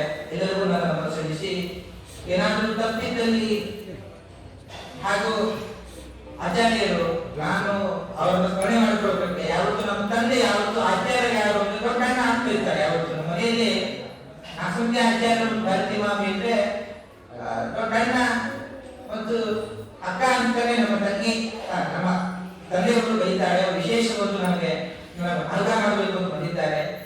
ಹಾಗೂ ರಂಗಾಚಾರ್ಯರು ನನ್ನ ಗುರುಗಳು ಅನೇಕ ರೀತಿಯಲ್ಲಿ ನನಗೆ ಸುಧಾ ಪರೀಕ್ಷೆ ಕಾಶಿಕಾ ಅಂತ ನಾನು ಪರೀಕ್ಷೆ ಕೊಟ್ಟಿದ್ದೆ. ಅನೇಕ ಪರೀಕ್ಷೆ ಕೊಡ್ಲಿಕ್ಕೂ ನನಗೆ ಮಾರ್ಗದರ್ಶಕರು. ಒಂದು ತೆನಾಲಿ ಕಟ್ಟಿದ ಪರೀಕ್ಷೆ ಇದೆ, ಅದು ನಾನು ಪರೀಕ್ಷೆ ಕೊಡಬೇಕು ಅಂತ ಒಂದು ಸಂಕಲ್ಪ ಮಾಡಿದ್ದೆ. ಆದ್ರೆ ಒಂದು ಭಯಕಾರಕ ಇತ್ತು. ಯಾವತ್ತು ಈ ಕಲ್ಲನ್ನು ಶಿಲ್ಪಿ ಯಾವುದೋ ಒಂದು ಕಲ್ಲು ಎಲ್ಲೋ ತಿಂದಿರುತ್ತೆ, ಕಲ್ಲಿಗೆ ಒಂದು ಚಂದ ರೂಪ ಕೊಡ್ತಾನೆ ಶಿಲ್ಪಿ, ಒಳ್ಳೆ ಪ್ರತಿಮೆ ಆಗುತ್ತೆ. ನಾವು ಪ್ರತಿಮೆ ಕಾಣ್ತೇವೆ, ಹಿಂದೆ ಆ ರೂಪುಗೊಳಿಸಿದ ಶಿಲ್ಪಿ ನಾವು ಕಾಣೋದಿಲ್ಲ. ನಾನೇನಾದರೂ ಅನೇಕ ಪರೀಕ್ಷೆಗಳನ್ನು ತೆಗೆದುಕೊಳ್ಳಬೇಕು ಅಂತ ಧೈರ್ಯ ಮಾಡಿದಷ್ಟು ಗುರುಗಳ ಸಹಕಾರ ಎಲ್ಲರಿಗೂ ಕೂಡ ನಾನು ನಮಸ್ಕಾರ ಸಲ್ಲಿಸುತ್ತಾ, ಇನ್ನು ಹಾಗೂ ಧೀರೇಂದ್ರಾಚಾರ್ಯರು ಕೂಡ ಕಾಲಕ್ಕೆ ನನಗೆ ನಾನು ಪ್ರತಿದಿನ ದೇವರ ದರ್ಶನಕ್ಕೆ ಬರ್ತೇನೆ. ಅನೇಕ ಹಿತ ನುಡಿಗಳು ನನಗೆ ಅವರು ಹೇಳಿದ್ದಾರೆ. ಅನೇಕ ಗುರುಗಳಿಗೆ ನಾನು ನಮಸ್ಕಾರ ಸಲ್ಲಿಸುತ್ತಾ, ನನ್ನಿಂದ ಏನು ಪರಮಾತ್ಮ ಏನು 2 ಮಾತುಗಳನ್ನು ಹೇಳಿಸಿದ್ದಾನೆ, ನಿಮಗೆ ಹೇಳಿಸಿದ್ದಾನೆ. ಎಲ್ಲರೂ ಕೂಡ ಭಗವಂತನ ಭಾರತೀಯ ಮುಖ್ಯ ಪ್ರಾಣ ಅಂತಕ್ಕಂಥ ಗೋಪಿನಾಥನ ಪಾದಾರಗಳನ್ನು ಆ ಎಲ್ಲವನ್ನು ಕೂಡ ಸಮರ್ಪಣೆ ಮಾಡ್ತಾ ಶ್ರೀಕೃಷ್ಣ ಅರ್ಪಣಿಸು ಅನೇಕ ಭಾವಿ ಪುಣ್ಯಂ ಫಲ ಶ್ರೀಕೃಷ್ಣ. ಕೃಷ್ಣಾಯ ವಾಸುದೇವಾಯ ಹರೇ ಪರಮಾತ್ಮನೇ ಪ್ರಣತ ಕ್ಲೇಶನಾಶಾಯ ಗೋವಿಂದಾಯ ನಮೋ ನಮಃ.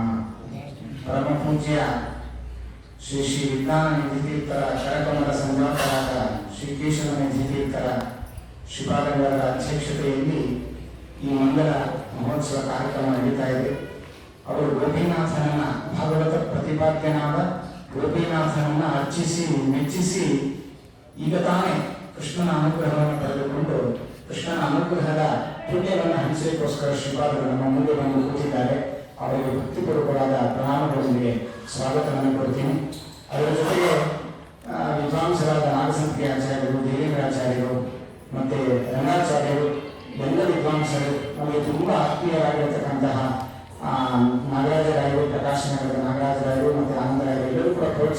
ಹೊರತು ಅವನ ಸಣ್ಣ ವಯಸ್ಸಿನಿಂದ ಅವನ ಪರೀಕ್ಷೆಗೆ ಕಳಿಸಿ ಪರೀಕ್ಷೆ ಕೊಡಬೇಕು ಅಂತೆಲ್ಲ ಹೇಳಿಸಿ ಅವನನ್ನ ಪ್ರೋತ್ಸಾಹಿಸಿ ಅನೇಕ ವಿಧವಾದ ರೀತಿಯಲ್ಲಿ ವೇದಾಂತ ಶಾಸ್ತ್ರಗಳ ಅಧ್ಯಯನ ನಡೆಯಲಿಕ್ಕೆ ಬೇಕಾಗಿರತಕ್ಕಂತಹ ಪ್ರೋತ್ಸಾಹ ಮಾಡಿದ ಎಲ್ಲ ಶ್ರೋತೃಗಳು ಕೂಡ ಇವತ್ತು ಬಂದಿದ್ದಾರೆ ಶ್ರದ್ಧೆಯಿಂದ.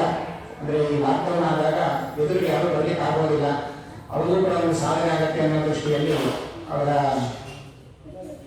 ಹಿತೈಷಿಗಳನ್ನ ನಾವು ಕೇಳಬೇಕು ಭಾಗವತವನ್ನು ಹೇಳಿ ಅಂತ ಹೀಗೆಲ್ಲ ತಿಳಿಸಿದಾಗ ಕೊನೆಗೆ ಅದನ್ನ ಲೈವ್ ಮೂಲಕ ಭಾಗವತ ಪ್ರವಚನವನ್ನು ಕೇಳಿದ್ದಾರೆ ಎಲ್ಲರೂ ಕೂಡ. ಅವರೆಲ್ಲರೂ ಕೂಡ ಶ್ರೋತೃಗಳೆಲ್ಲರೂ ಕೂಡ ಬಹಳ ದೂರದಿಂದ ಶ್ರದ್ಧೆಯಿಂದ ಕೇಳಿ ಭಗವಂತನಿಗೆ ಅರ್ಪಣೆ ಮಾಡ್ತಾ ಇದ್ದಾರೆ. ಇಷ್ಟೆಲ್ಲ ಆದಮೇಲೆ ಭಾಗವತ ಯಾರು ಹೇಳಿಸ್ತಾರೆ, ಯಾರು ಕೇಳ್ತಾರೆ ಮತ್ತು ಯಾರು ಹೇಳ್ತಾರೆ, ಈ ಮೂರು ಜನರನ್ನು ಕೂಡ ಒಟ್ಟಿಗೆ ಪುನೀತರನ್ನಾಗಿ ಮಾಡತಕ್ಕಂಥದ್ದು ಭಾಗವತ ಶಾಸ್ತ್ರ. ತ್ರೀಪುನಾತಿ ಅಂತ ಹೇಳಿದ್ದಾರೆ. ಒಂದೇ ಕಾರ್ಯ 3 ಜನರನ್ನ ಉದ್ಧಾರ ಮಾಡ್ತೀವಿ ಒಂದೇ ಕಾಲಕ್ಕೆ. ಅಂತಹ ಮಹತ್ವವಾದ ಕಾರ್ಯ ಯಾವುದಂದ್ರೆ ಶ್ರೀಮದ್ ಭಾಗವತ ಅಂತ. ಯಾರು ಹೇಳಿಸ್ತಾರೆ ಅವ್ರಿಗೂ ಪುಣ್ಯ ಇದೆ, ಕೇಳಿದವ್ರಿಗೂ ಪುಣ್ಯ ಇದೆ, ಹೇಳಿದವ್ರಿಗೂ ಅಷ್ಟೇ ಸಮಾನ ಪುಣ್ಯ ಇದೆ, ಯಾರಿಗೂ ಏನು ಬೇಸರ ಇರುವುದಿಲ್ಲ, ಅಷ್ಟೇ ಪುಣ್ಯ ಇದೆ ಅಂತ ಬಹಳ ಸುಂದರವಾದ ವಿವರಣೆಯನ್ನು ಭಾಗವತಕ್ಕೆ ತಿಳಿಸಿಕೊಟ್ಟಿದ್ದಾರೆ. ಇನ್ನೇನು ಅಧ್ಯಯನ ಮುಗಿಸಿ ಅವನು ಸುಧಾಮಂಗಲ ಮಾಡಿ ಬಂದಾಗ ಅವರ ಅಜ್ಜಿ ತಾತಂದ್ರು ವಿಶೇಷವಾಗಿ ಅವನು ಭಾಗವತ ಹೇಳಿದ್ದನ್ನು ನಾವು ಕೇಳಬೇಕು ಅಂತ ಅವರು ಸಂಕಲ್ಪ ಮಾಡಿದ್ರು. ಇನ್ನು ಹುಡುಗಾಟಿಗೆ ಇತ್ತು, ಏನು ಭಾಗವತ ಹೇಳ್ತಾನೆ, ಏನು ಕೇಳ್ತಾನೆ, ಅದು ಬಹಳ ಕಷ್ಟ ಇದೆ ಅಧ್ಯಯನ ಭಾಗವತ. ವಿದ್ಯಾವತಾಂ ಭಾಗವತೆ ಪರೀಕ್ಷಾ ಅಂತ ಹೇಳಿದ ಹಾಗೆ ಬಹಳ ಕಷ್ಟವಾದದ್ದು. ಆದರೂ ಕೂಡ ಅವನು ಪ್ರಯತ್ನ ನಡೆಸಬೇಕು ಅಂತ ಗುರುಗಳಲ್ಲಿ ಪ್ರಾರ್ಥನೆ ಮಾಡಿ ಶ್ರೀಪಾದರಾಜರ ಅನುಗ್ರಹ ಹಾಗೂ ವಿದ್ಯಾಮಾನ ತೀರ್ಥರ ಮತ್ತೆ ಶ್ರೀ ವಿಶ್ವೇಶತೀರ್ಥ ಶ್ರೀಪಾದರಾಜರ ಅನುಗ್ರಹದಿಂದ ಸುಧಾಮಂಗಲ ಆದಮೇಲೆ ನಾವು ಒಂದು ಯಾವುದೋ ಒಂದು ಖರ್ಚಾಗುವ ಕಾಣಿಕೆಯನ್ನು ಕೊಟ್ಟರೆ ಗುರುಗಳು ಸ್ವೀಕಾರ ಮಾಡೋದಿಲ್ಲ. ಹಾಗಾಗಿ ಇದೊಂದು ಅವಕಾಶ ಸಿಗತ್ತೆ ನಮಗೆ ಭಾಗವತವನ್ನು ಹೇಳು ಅಂತ ತಿಳಿಸಿದಾಗ ಅವನು ಶ್ರಮಪಟ್ಟು ದಿನಕ್ಕೆ 4-5 ಗಂಟೆಗಳ ಕಾಲ ವ್ಯಾಖ್ಯಾನಗಳು, ವಿಶೇಷ ವ್ಯಾಖ್ಯಾನಗಳು ಮತ್ತೆ ಆಚಾರ್ಯರ ತಾತ್ಪರ್ಯ ಹೆಚ್ಚಾಗಿ ಅದನ್ನು ಬಿಡದೆ ಆ ವಾಕ್ಯಗಳನ್ನೇ ಇಟ್ಟುಕೊಂಡು ಪ್ರವಚನ ಮಾಡಿ ಗುರುಗಳಿಗೆ ನ್ಯಾಯಸುಧ ಮಂಗಳದ ಕಾಣಿಕೆಯನ್ನು ಅವನು ಸಮರ್ಪಣೆ ಮಾಡಲಿಲ್ಲ. ಆದರೆ ಇವತ್ತು ಅದನ್ನು ಪೂರ್ಣ ಆಗಿದೆ ಅಂತ ನಾನು ತಿಳ್ಕೊಳ್ತಾ ಇದ್ದೀನಿ. ಆ ಗುರುಗಳಿಗೆ ಇನ್ನೂ ಅವರ ಆರಾಧನೆ ಹತ್ತಿರ ಬರ್ತಾ ಇದೆ, ಶ್ರೀಪಾದಂಗಳರ ಆರಾಧನೆ ಬರ್ತಾ ಇದೆ. ಆ ದೃಷ್ಟಿಯಲ್ಲಿ ಈ ಭಾಗವತ ಏನು ಪ್ರವಚನ ಮಾಡಿ ಗುರುಗಳಿಗೆ ಕಾಣಿಕೆ ರೂಪದಲ್ಲಿ ಅದನ್ನ ಸಮರ್ಪಣೆ ಮಾಡ್ತಾ ಇದ್ದಾನೆ. ಇದರೊಟ್ಟಿಗೆ ಅವನಿಗೆ ಭಾಗವತ ಇವತ್ತು ಹೇಳ್ತಾ ಇದ್ದಾನೆ ಅಂದ್ರೆ ಖಂಡಿತ ಅವನಲ್ಲ. ಯಾಕೆ ಅಂತಂದ್ರೆ ಪರಿವಾರ ಶ್ರೀಪಾದಂಗಳರು ಮಾನ್ವಿಯಲ್ಲಿ ಚಾತುರ್ಮಾಸ್ಯಕ್ಕೆ ಕೊಟ್ಟಿದ್ರು. ಅವನಿಗೆ ವಯಸ್ಸು ಆವಾಗ ಸುಮಾರು 10 ವರ್ಷ. ಆ 10 ವರ್ಷ ಇದ್ದಾಗ ನಾವು ಹೋಗಿದ್ವಿ ಪ್ರತಿ ಚಾತುರ್ಮಾಸ್ಯಕ್ಕೆ ಹೋಗೋದು ಕ್ರಮ ಹೋಗಿದ್ದೇವೆ. ಇವನು 10 ವರ್ಷದ ಹುಡುಗ ದೂರದಲ್ಲಿ ಕೂತಿದ್ದ. ಪರಿವಾರ ಸ್ವಾಮಿ ಕರೆದು ನೀನು ಪ್ರವಚನ ಮಾಡಬಹುದು, ಹೆದರಿ ಹೋದ. ಏನು ಪ್ರವಚನ ಮಾಡೋದು, ಏನು ವಿಷಯ ಗೊತ್ತಿಲ್ಲ, ಏನು ಪ್ರವಚನ ಮಾಡೋದು ಅಂತ ಎಲ್ಲೋ ಕೇಳಿದ್ದೆಲ್ಲ ಪರೀಕ್ಷಿತ ರಾಜರ ಕಥೆಯನ್ನು 15 ನಿಮಿಷಗಳ ಕಾಲ ಅದು ಅನುವಾದ ಮಾಡಿದ. ಸ್ವಾಮಿಗಳು ಭಾರಿ ಖುಷಿ ಪಟ್ಟು ಅವರ ಅನುಗ್ರಹ ಸಂದೇಶದಲ್ಲಿ ಒಂದು ಮಾತು ಹೇಳಿದ್ರು, ಇದೇ ಪ್ರಣವ ಮುಂದೆ ಸಮಗ್ರ ಭಾಗವತ ಹೇಳ್ತಾನೆ ಅಂತ ಪರಿವಾರ ಶ್ರೀಪಾದರು ರಾಮದೇವರ ಸನ್ನಿಧಾನದಲ್ಲಿ ಅವತ್ತು ಆಶೀರ್ವಾದ ಮಾಡಿ ಹೇಳಿದ್ರು. ಅವರ ಮಾತು ಸತ್ಯಂ ವಿಧಾತು ನಿಜ ಕೃತ್ಯ ಭಾಷಿತಂ ಅಂತ ಹೇಳಿದ ಹಾಗೆ ಜ್ಞಾನಿಗಳ ಮಾತು ಸತ್ಯ ಮಾಡಿಸಿದ್ದಾನಂತೆ. ಅವನೇನು ಅಲ್ಲ, ಅದು ಇನ್ನೂ ಪ್ರವೇಶ ಮಾತ್ರ ಅಷ್ಟೇ, ಇನ್ನೂ ಅಧ್ಯಯನ ಮಾಡೋದು ತುಂಬ ಇದೆ. ಭಾಗವತ ರಹಸ್ಯಗಳನ್ನು ತಿಳಿಯೋದು ನವಿತ್ಪತ್ಯ ನಡೀಕಳ ಭಕ್ತ್ಯಾ ಭಾಗವತಂ ಶಾಸ್ತ್ರ. ಚೆನ್ನಾಗಿ ವಿದ್ಯೆ ಗೊತ್ತು, ಆದ್ದರಿಂದ ಭಾಗವತ ಅರ್ಥ ಮಾಡಿಕೊಡ್ತೀನಿ ನಿಮಗೆ ಅದು ಸಾಧ್ಯ ಇಲ್ಲ. ಒಳ್ಳೆ ಉತ್ಪನ್ನ ಆಗಿದ್ದೇನೆ ಮತ್ತೆ ನಮಗೆಲ್ಲ ಗೊತ್ತು ಅಂತ ನಾವು ಭಾಗವತ ನೋಡ್ಲಿಕ್ಕೆ ಹೋದ್ರೆ ಯಾವುದೂ ನಮಗೆ ಭಾಗವತ ಅರ್ಥ ಆಗೋದಿಲ್ಲ. ಹಾಗಾಗಿ ಗುರುಗಳ ಅನುಗ್ರಹ ಬೇಕು, ಭಕ್ತಿ ಬೇಕು, ಆ ಶ್ರದ್ಧೆ ಬೇಕು. ಅದರಿಂದ ಮಾತ್ರ ಭಾಗವತದ ರಹಸ್ಯಗಳನ್ನು ನಾವು ತಿಳ್ಕೊಳ್ಳಿಕ್ಕೆ ಸಾಧ್ಯ ಇದೆ. ಹಾಗೆ ಶ್ರೀಪಾದರಾಜರ ಸನ್ನಿಧಾನದಲ್ಲಿ ಅವನು ಹುಟ್ಟಿದ್ದು ಆದ್ದರಿಂದಾಗಿ ಆ ಶ್ರೀಪಾದರಾಜರ ಅನುಗ್ರಹ ನೆರಳಲ್ಲೇ ಅವನು ಬೆಳೆದಿದ್ದಾದ್ದರಿಂದಾಗಿ ಶ್ರೀಪಾದರಾಜರ ಅನುಗ್ರಹದಿಂದ 2 ಮಾತುಗಳನ್ನು ಇವತ್ತು ಹೊಂದಿದ್ದಾನೆ. ಅನೇಕ ವಿದ್ವಾಂಸರು ಮತ್ತು ಶ್ರೀಪಾದಂಗಳವರಿಗೆ ನಡೆದಿದ್ದಾರೆ. ಅವರ ಆಶೀರ್ವಾದ ವಿದ್ವಾಂಸ ಇನ್ನೂ ಹೆಚ್ಚಿನ ಆಶೀರ್ವಾದದಿಂದಾಗಿ ಶ್ರೀಪಾದಂಗಳವರ ಅನುಗ್ರಹದಿಂದಾಗಿ ಇನ್ನೂ ಹೆಚ್ಚು ಅಧ್ಯಯನ ಮಾಡುವ ಹಾಗೆ ಸರ್ವಮೂಲ ಗ್ರಂಥಗಳ ಪಾಠ ಪ್ರವಚನ ನಿರಂತರ ವೈದಿಕ ಮಾರ್ಗದಲ್ಲಿದ್ದು ಇಂತಹ ಕಾರ್ಯಗಳನ್ನು ಭಗವಂತ ಈ ಸಂದರ್ಭದಲ್ಲಿ ಮಾಡಿಸಿ ಅಂತ 2 ಮಾತುಗಳನ್ನು ಹೇಳಿ ಮತ್ತೆ ಈ ಗುರುಗಳ ಅಂತರ್ಗತನಾದ ಮುಖ್ಯ ಪ್ರಾಣಗಳ ಅಂತರ್ಗತನಾಗಿರತಕ್ಕಂತಹ ಭಾಗವತ ಪ್ರತಿಪಾದ್ಯನಾಗಿರತಕ್ಕಂತಹ 5 ಜನ ರಂಗೋಲಿಗಳ ಒಟ್ಟಿನಾಸನಲ್ಲಿ ಈ ಭಾಗವತ ಕುಸುಮವನ್ನು ನಮ್ಮ ಕುಟುಂಬದವರೆಲ್ಲರೂ ಕೂಡ ಸೇರಿ ಅರ್ಪಣೆ ಮಾಡ್ತಾ ಇದ್ದೇವೆ. ನಾಗಸಂಪಿಕಾಚಾರ್ಯರು 2 ಮಾತುಗಳನ್ನು ಆಡಬೇಕು ಅಂತ ಅವರಿಗೆ ನಾನು ಕೇಳ್ಕೊಳ್ತೇನೆ. ಅದಕ್ಕೆ ಮುಂಚೆ ಪರಿವಾರ ಶ್ರೀಪಾದರು ನಿನ್ನೆ ರಾತ್ರಿ ಸುಮಾರು 11:30-12 ಗಂಟೆಗೆ ನಾಳೆ ಮಂಗಳೂರಲ್ಲಿ ಅನುಗ್ರಹ ಮಾಡಬೇಕು ಅಂತ ಹೇಳಿದಾಗ ಅವರ ಅನುಗ್ರಹ ಸಂದೇಶವನ್ನು ಕಳಿಸಿಕೊಟ್ಟಿದ್ದಾರೆ. 2 ನಿಮಿಷ ಅದು. ಅದಾದ ಕೂಡಲೇ ನಾಗಸಂಪಿಕಾಚಾರ್ಯ ಮಾತಾಡ್ತಾರೆ. ಆಮೇಲೆ ವೇದವ್ಯಾಸ ಪೂಜೆ ಆಗುತ್ತೆ, ಗುರುಗಳ ಪೂಜೆ ಆಗುತ್ತೆ. ಅದಾದ ನಂತರದಲ್ಲಿ ಎಲ್ಲರೂ ಕೂಡ ಪ್ರಸಾದವನ್ನು ಸ್ವೀಕರಿಸಬೇಕು ಅಂತ ಈ ಸಂದರ್ಭದಲ್ಲಿ ಕೇಳ್ಕೊಂಡು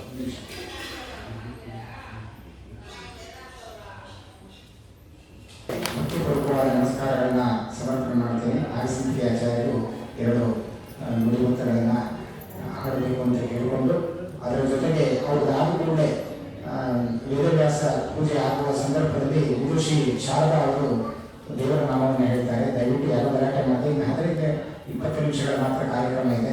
ಭಾಗವಹಿಸಿ ಕೃಷ್ಣನ ಅನುಗ್ರಹಕ್ಕೆ ಪಾತ್ರರಾಗಬೇಕು. ಆಮೇಲೆ ಶ್ರೀಪಾದಂಗಳು ಅನುಗ್ರಹ ಮಾಡಲಿಕ್ಕಿದ್ದಾರೆ.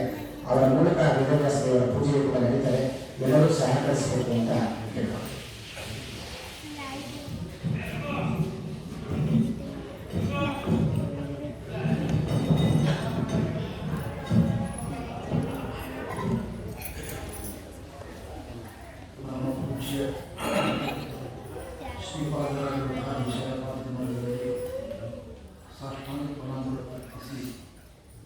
ಯುದ್ಧಜನರನ್ನು ವಿನಂತಿಸಿ ಒಂದು 4 ಶಬ್ದಗಳನ್ನು ಇದು ಭೋಜನದ ಕಾಲ ಮಾತನಾಡುವ ಸಮಯ ಅಲ್ಲ. ಇಲ್ಲ, ಕೇವಲ ಮಂಗಲಾಶಂಸನೆ 4 ಮಾತುಗಳನ್ನು ಮಾತ್ರ ಹೇಳ್ತಾ ಇದ್ದೇನೆ.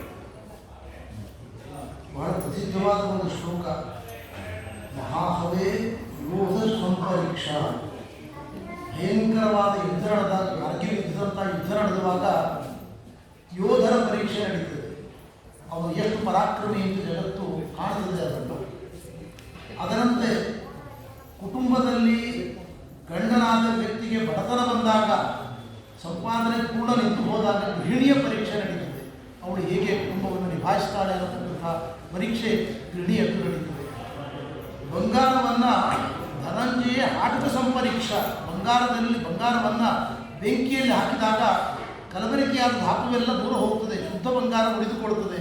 ಬಂಗಾರ ಎಷ್ಟು ಪ್ರಮಾಣದಲ್ಲಿದೆ ಅಂತ ಬೆಂಕಿ ಪರೀಕ್ಷೆ ಮಾಡಿ ಹೇಳ್ತದೆ. ಹಾಗೆ ವಿದ್ವಾಂಸರ ಪರೀಕ್ಷೆ ಮಾಡತಕ್ಕಂಥ ಗ್ರಂಥ ಶ್ರೀಮದ್ ಭಾಗವತ ಅಂತ, ವಿದ್ಯಾಪತಾಂ ಭಗವದೇ ಪರೀಕ್ಷಾ ಅಂತ.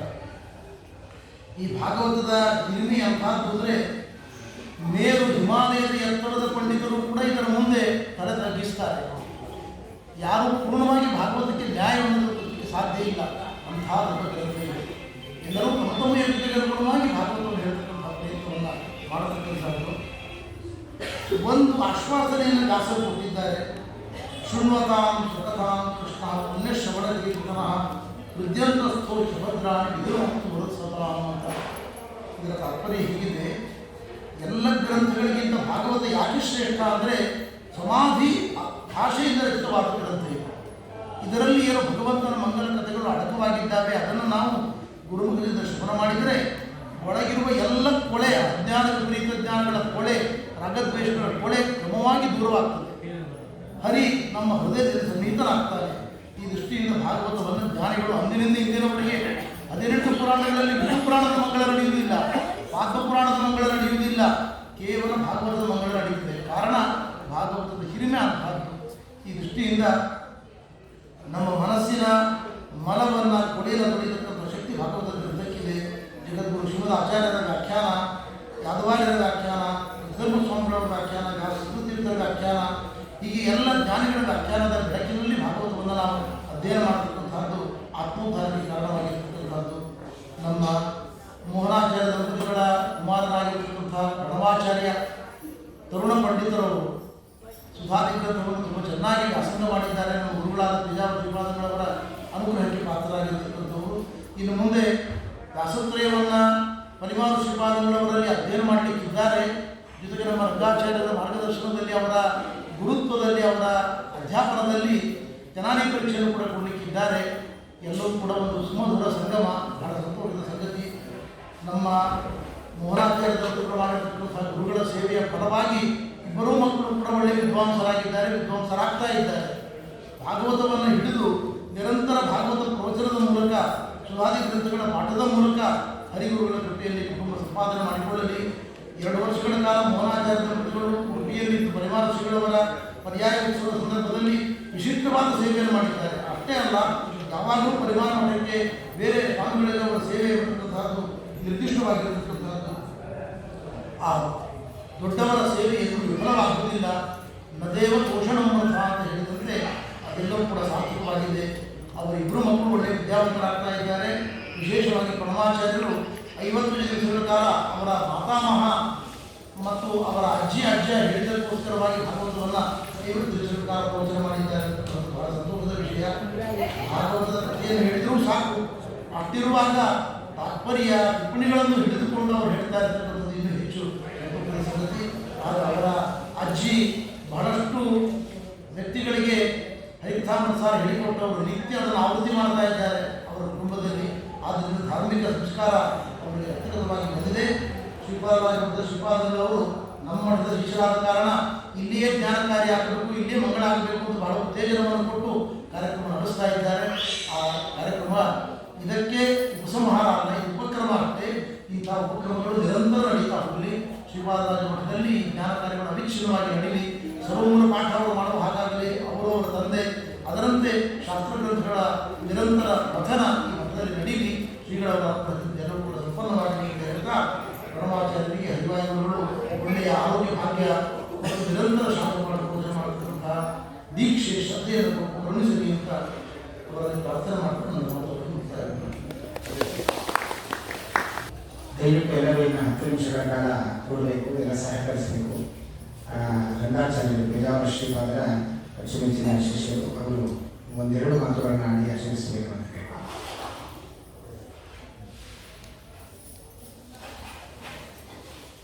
ಭಾಗವತದಲ್ಲಿ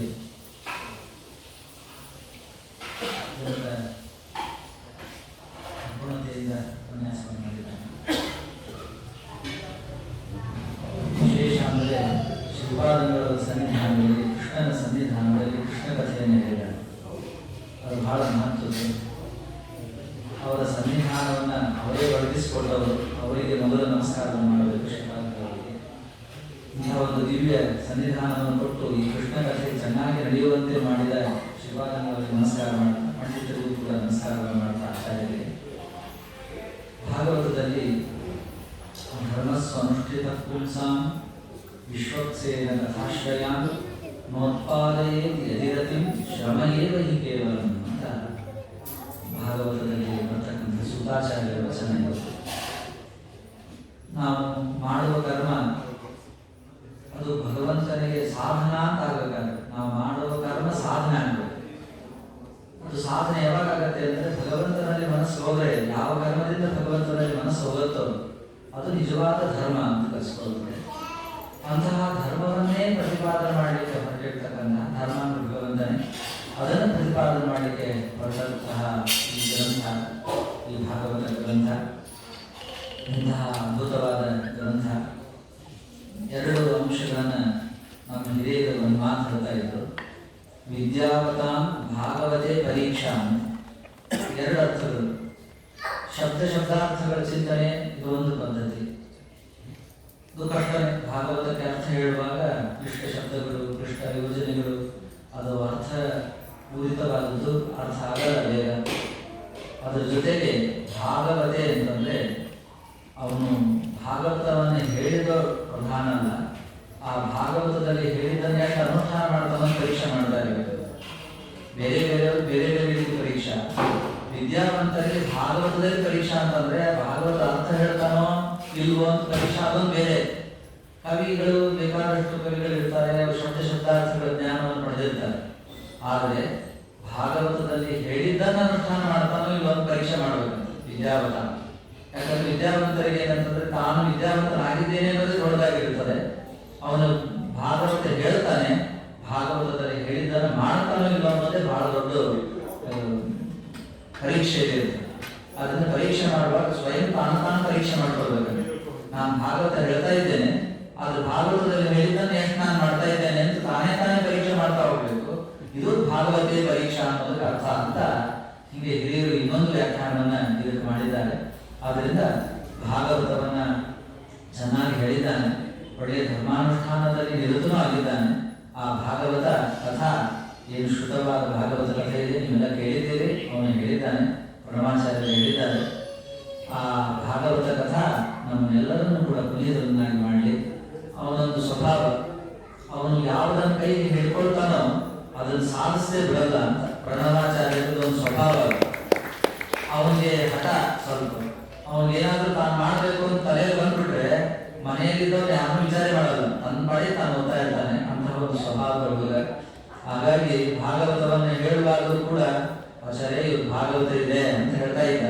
ನಾನು ಅವನು 3-4 ತಾಸು ಓದಬೇಕು, ಅದನ್ನು ಸರಿಯಾಗಿ ಏನೋ ಸುಮ್ಮನೆ ಏನೋ ಕಥೆ ಪುಸ್ತಕ ಓದಿಬಿಟ್ಟು ಕನ್ನಡ ಅನುವಾದಗಳನ್ನು ಓದಿ ಹೇಳಿದ್ದಲ್ಲ, ಅದನ್ನು ಚೆನ್ನಾಗಿ ತಾನು ಮೂಲ ಗ್ರಂಥವನ್ನು ಓದಿ ಅದನ್ನು ಅರ್ಥ ಮಾಡಿಕೊಂಡು ಅದನ್ನ ದೇವರಿಗೆ ಸಮರ್ಪಣೆ ಮಾಡಿದ್ದಾನೆ. ಅದು ಅವನ ವಿಶೇಷ. ಅವನ ಚಿಂತನೆ ಹೇಳೋದು ಅಷ್ಟೇ, ತಾನು ಓದುವಾಗ ಅದಕ್ಕೆ ಸಂಬಂಧಪಟ್ಟಂತೆ ಎಲ್ಲ ಸಂಗ್ರಹಗಳನ್ನು ಮಾಡ್ತಕ್ಕಂಥ ಸ್ವಭಾವ. ಅವನು ಒಂದು ತರ್ಕಶಾಸ್ತ್ರ ಒಂದು ಗ್ರಂಥ ಓದಿದ ಅಂದ್ರೆ ಆ ಗ್ರಂಥಕ್ಕೆ ಸಂಬಂಧಪಟ್ಟ ಏನೇನು ವ್ಯಾಖ್ಯಾನಗಳಿದೆ ಅದನ್ನೆಲ್ಲ ಹುಡ್ಕೊಳ್ಬೇಕು, ಅದನ್ನು ತಿಳ್ಕೊಳ್ಳಿ ಪ್ರಯತ್ನ ಮಾಡೋದು. ಇದು ಅವನ ಸ್ವಭಾವ. ಹಾಗೆ ಭಾಗವತದಲ್ಲೂ ಕೂಡ ಅದೇ ರೀತಿ ಪ್ರವೃತ್ತಿಯನ್ನು ಮಾಡಿದ್ದಾನೆ. ಅವನು ದೇವರು ವಿಶೇಷವಾಗಿ ಅನುಗ್ರಹವನ್ನು ಮಾಡಲಿ ಅಂತ ಹೇಳಿ ನನ್ನ 2 ಮಾತುಗಳನ್ನು ಶ್ರೀಹರಿಯ ಮಹಾಕೃಷ್ಣ. ಈಗ ಶ್ರೀಪಾದಂಗಳವರಿಂದ ವೇದವ್ಯಾಸ ಪೂಜೆ ಆಗ್ತದೆ, ಆಮೇಲೆ ಗುರುಗಳ ಪೂಜೆ. ಇದಾದ ನಂತರದಲ್ಲಿ ಶ್ರೀಪಾದಂಗಳವರು ಭೋಜನದ ನಂತರದಲ್ಲಿ ಎಲ್ಲರಿಗೂ ಕೂಡ ಮಂತ್ರಾಕ್ಷತೆಯನ್ನು ಹೇಳಿದ್ದಾರೆ. ಎಲ್ಲರೂ ಕೂಡ ಆಮೇಲೆ ಮಂತ್ರಾಕ್ಷತೆಯನ್ನು ಸ್ವೀಕರಿಸಬೇಕು ಅಂತ ಕೇಳ್ತಾರೆ.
ವಿಶ್ವದಿಂದ ನಮಗೆ ಮನನ ಮಹೋತ್ಸವ ಅಂತ ಹೇಳಿ ವಾಸ್ತವಿಕವಾಗಿ ನಮ್ಮ ಮುಂದೆ ಅನೇಕ ತಾಪತ್ರಯ ಇದೆ. ಅದನ್ನು ಒಂದು ಸ್ವಲ್ಪ ಕಾಲ ಮರೆತು ಭಗವಂತನಲ್ಲಿ ಮನಸ್ಸು ಬರುವಂತೆ ಯಾವ ನಮ್ಮ ಚಿರಂಜೀವಿ ಪ್ರಣವ, ಅವರಿಗೆ ಪ್ರಣವ ನವಾಚಾರ, ಅವರು ನವ ಅಂದರೆ 9 ಪ್ರಾರಂಭದಲ್ಲಿ ನಕಾರ ಇರೋದ್ರಿಂದ ನಕಾರಕ್ಕೆ ನಕಾರದೊಂದು ಪ್ರಣವ ಅಂತಾಗಿದೆ. 9 ವಿಧದ ಶ್ರವಣ ಕೀರ್ತನ ವಿಷ್ಣುವನ್ನು ಪಾತ್ರಗಳನ್ನು 9 ವಿಧವಾದ ಭಕ್ತಿ ಯಥಾಶಕ್ತಿಯಿಂದ ಭಾಗವತ ಪ್ರವಚನ ಕೃಷ್ಣಾಂಶ ಮಹಾರಾಜರು ಮಾಡಿದ್ದಾರೆ. ಅವರಿಗೆ ನಾವು ಆಯುರ್ವೇದ ಆದಿರದ ಅಭಿವೃದ್ಧಿ ಆಗಲಿ ಅಂತ ಹೇಳಿ ನಮ್ಮ ಮೋಹನಾಚಾರ ವಿದ್ವಾಂಸರು ಅವರೆಲ್ಲರ ಪರವಾಗಿ ಶ್ರೀಪಾದಂಗಳವರಿಗೆ ಕಾಣಿಕೆಯನ್ನು ಆಗ್ತಾರೆ. ಕೃಷ್ಣಾಂಶ ಮಹಾನವ ಅಂದರೆ ಏನು ನಾವು ತಿಳ್ಕೊಳ್ತೀವಿ. ನಮಗೆ ರಾಯರು ಇಟ್ಟು ಒಂದೇ ಶ್ಲೋಕದಲ್ಲಿ ಕೃಷ್ಣಾಂಶ ಮಹಾನವವನ್ನು ಬರೆದಿದ್ದಾರೆ. ಅದನ್ನು ಹೇಳಿಬಿಟ್ಟು ಎಲ್ಲವೂ ಹೇಳಬೇಕಾಯ್ತು. ಸಂಸಾರಾಬ್ಧಿ ವಿಮೋಚನಂ ಸ್ಪೃಹಯತೆ ಹೇ ಜೀವ ವಾಣಿ ಶೃಣು ಏಕಾದಶುಪವಾಸತಾರಣಮುಖ ನಾರಾಯಣಂ ಕ್ರೀಡಯ ಅರ್ಚಾ ಪೂಜನ ಚಿತ್ತಗೋ ಭಗಹರಿ ಮೋಕ್ಷಾಯ ಜ್ಞಾನಪ್ರದಂ ಶ್ರೀಕೃಷ್ಣಾಮೃತನಾಮಸಾಗರಗತಂ ಮಧ್ವೋಸ್ತಿ ಬಿಂದುಂ ಪಿಹ. ಒಂದು ಹನಿ ಕುಡಿದು ಸಾಕು ನಮ್ಮ ಕೃಷ್ಣಾಮೃತ ಮಹಾರಾಜರ ದೊಡ್ಡ ತಾಮದಲ್ಲಿ. ಆದ್ದರಿಂದ ಇಷ್ಟಾಗಿರೋದ್ರಿಂದ ಆ ಕಳವ ಅವರಿಗೆ ಶ್ರೀಪಾದಗಳು ಪರಮಾನುಗ್ರಹ ಮಾಡಬೇಕು. ಪರಮಾನುಗ್ರಹ ಮಾಡಿ ಇನ್ನೂ ಅಭಿವೃದ್ಧಿಯಾಗಿ ನಮ್ಮೆಂದಿಗೆ ಸಣ್ಣ ಕೂಸಿದ್ದ, ಈಗ ದೊಡ್ಡ ವೇಟಕೊಂಡು ಬರ್ತಾ ಇದ್ದಾನೆ. ಬರೀ ದೇಹದಿಂದ ಅಲ್ಲ, ಜ್ಞಾನದಿಂದಲೂ ಕೂಡ. ಆದ್ದರಿಂದ ಅವರಿಗೆ ಪರಮಾತ್ಮ ಕುಟುಂಬ ಪರಿವಾರ ಸಮೇತನಾಗಿ ನಾನು ಇವತ್ತಾಗ ಅಪೇಕ್ಷೆಪಟ್ಟವರು ಅಂದರೆ ಅವರು ಮಂಗಳ ಮಾಡಿದ ಮುಹೂರ್ತಕ್ಕೆ ಸರಿಯಾಗಿ ಬೇಗ ಗೃಹಸ್ಥಾಪನೆ ಆಗಲಿ, ಶ್ರೀಪಾದಗಳು ಧರ್ಮಾನುಗ್ರಹ ಮಾಡಬೇಕು. ಆ ಸಂಪತ್ತು ಬರ್ತದೆ ಕೇಳಿಕೊಂಡು ಇದಕ್ಕೆ ಸಹಕಾರ ಕೊಟ್ಟಿರ್ತಕ್ಕ ಮಹಾಜನರು ಮತ್ತು ಮೋಹನಾಚಾರ್ಯರು ಮಗನನ್ನು ಮೇಲೆ ಇಟ್ಟು ತಯಾರು ಮಾಡತಕ್ಕವರಾಗಿದ್ದಾರೆ. ಪೂಜ್ಯರಾದ ಪಂಡಿತರಾದ ಆನಂದ ತೀರ್ಥಾಚಾರ ನಾವು ಸಂತಿಗೆ ಮತ್ತು ಗಣಾಚಾರ್ಯರು ತೀರ್ಥರು ನಮ್ಮ ಕರ್ಣಿಕಾಂತರು ಎಲ್ಲರೂ ಸಹಕಾರ ಕೊಟ್ಟಿದ್ದಾರೆ. ಮುಖ್ಯವಾಗಿ ಶ್ರೀಪಾದಂಗಳವರು ಮಠಕ್ಕೆ ಅವರು ನಮ್ಮ ಮಠದ ಶಿಷ್ಯ ಅಂತೇಳಿ ಅವಕಾಶ ಕೊಟ್ಟಿದ್ದಾರೆ. ಮೊಟ್ಟ ಮೊದಲನೆಯ ಅವರೆಲ್ಲರ ಪರವಾಗಿ ಸಾಷ್ಟಾಂಗ ನಮಸ್ಕಾರ ಶ್ರೀಪಾದಂಗಳವರಿಗೆ ನಾವು ಸಾಷ್ಟಾಂಗ ನಮಸ್ಕಾರವನ್ನು ಅರ್ಪಿಸ್ತೀವಿ. ಹಾಗೂ ಸಹಕಾರ ಕೊಟ್ಟಿರ್ತಕ್ಕಂಥ ಎಲ್ಲರಿಗೂ ಕೂಡ ಯಾವ ನಮ್ಮ ಅಭಿನಂದನೆಯನ್ನು ಪಂಡಿತರಿಗೆ ನಮಸ್ಕಾರವನ್ನು ಸಲ್ಲಿಸಿ ಆ ಹುಡುಗ ಇನ್ನು ಮುಂದೆ ಬರುವಂತೆ ರಾಯರು, ಶ್ರೀಪಾದರಾಜರು, ಪದ್ಮನಾಭ ತೀರ್ಥರು, ಗೋಪಿನಾಥರು ಪರಮಾನುಗ್ರಹ ಮಾಡಿ ಅವರ ಕುಲದೇವತ ಅನುಗ್ರಹ ಮಾಡಿ ಕೇಳಿಕೊಂಡು ಇದೇ ವಂದನಾರ್ಥನೆ.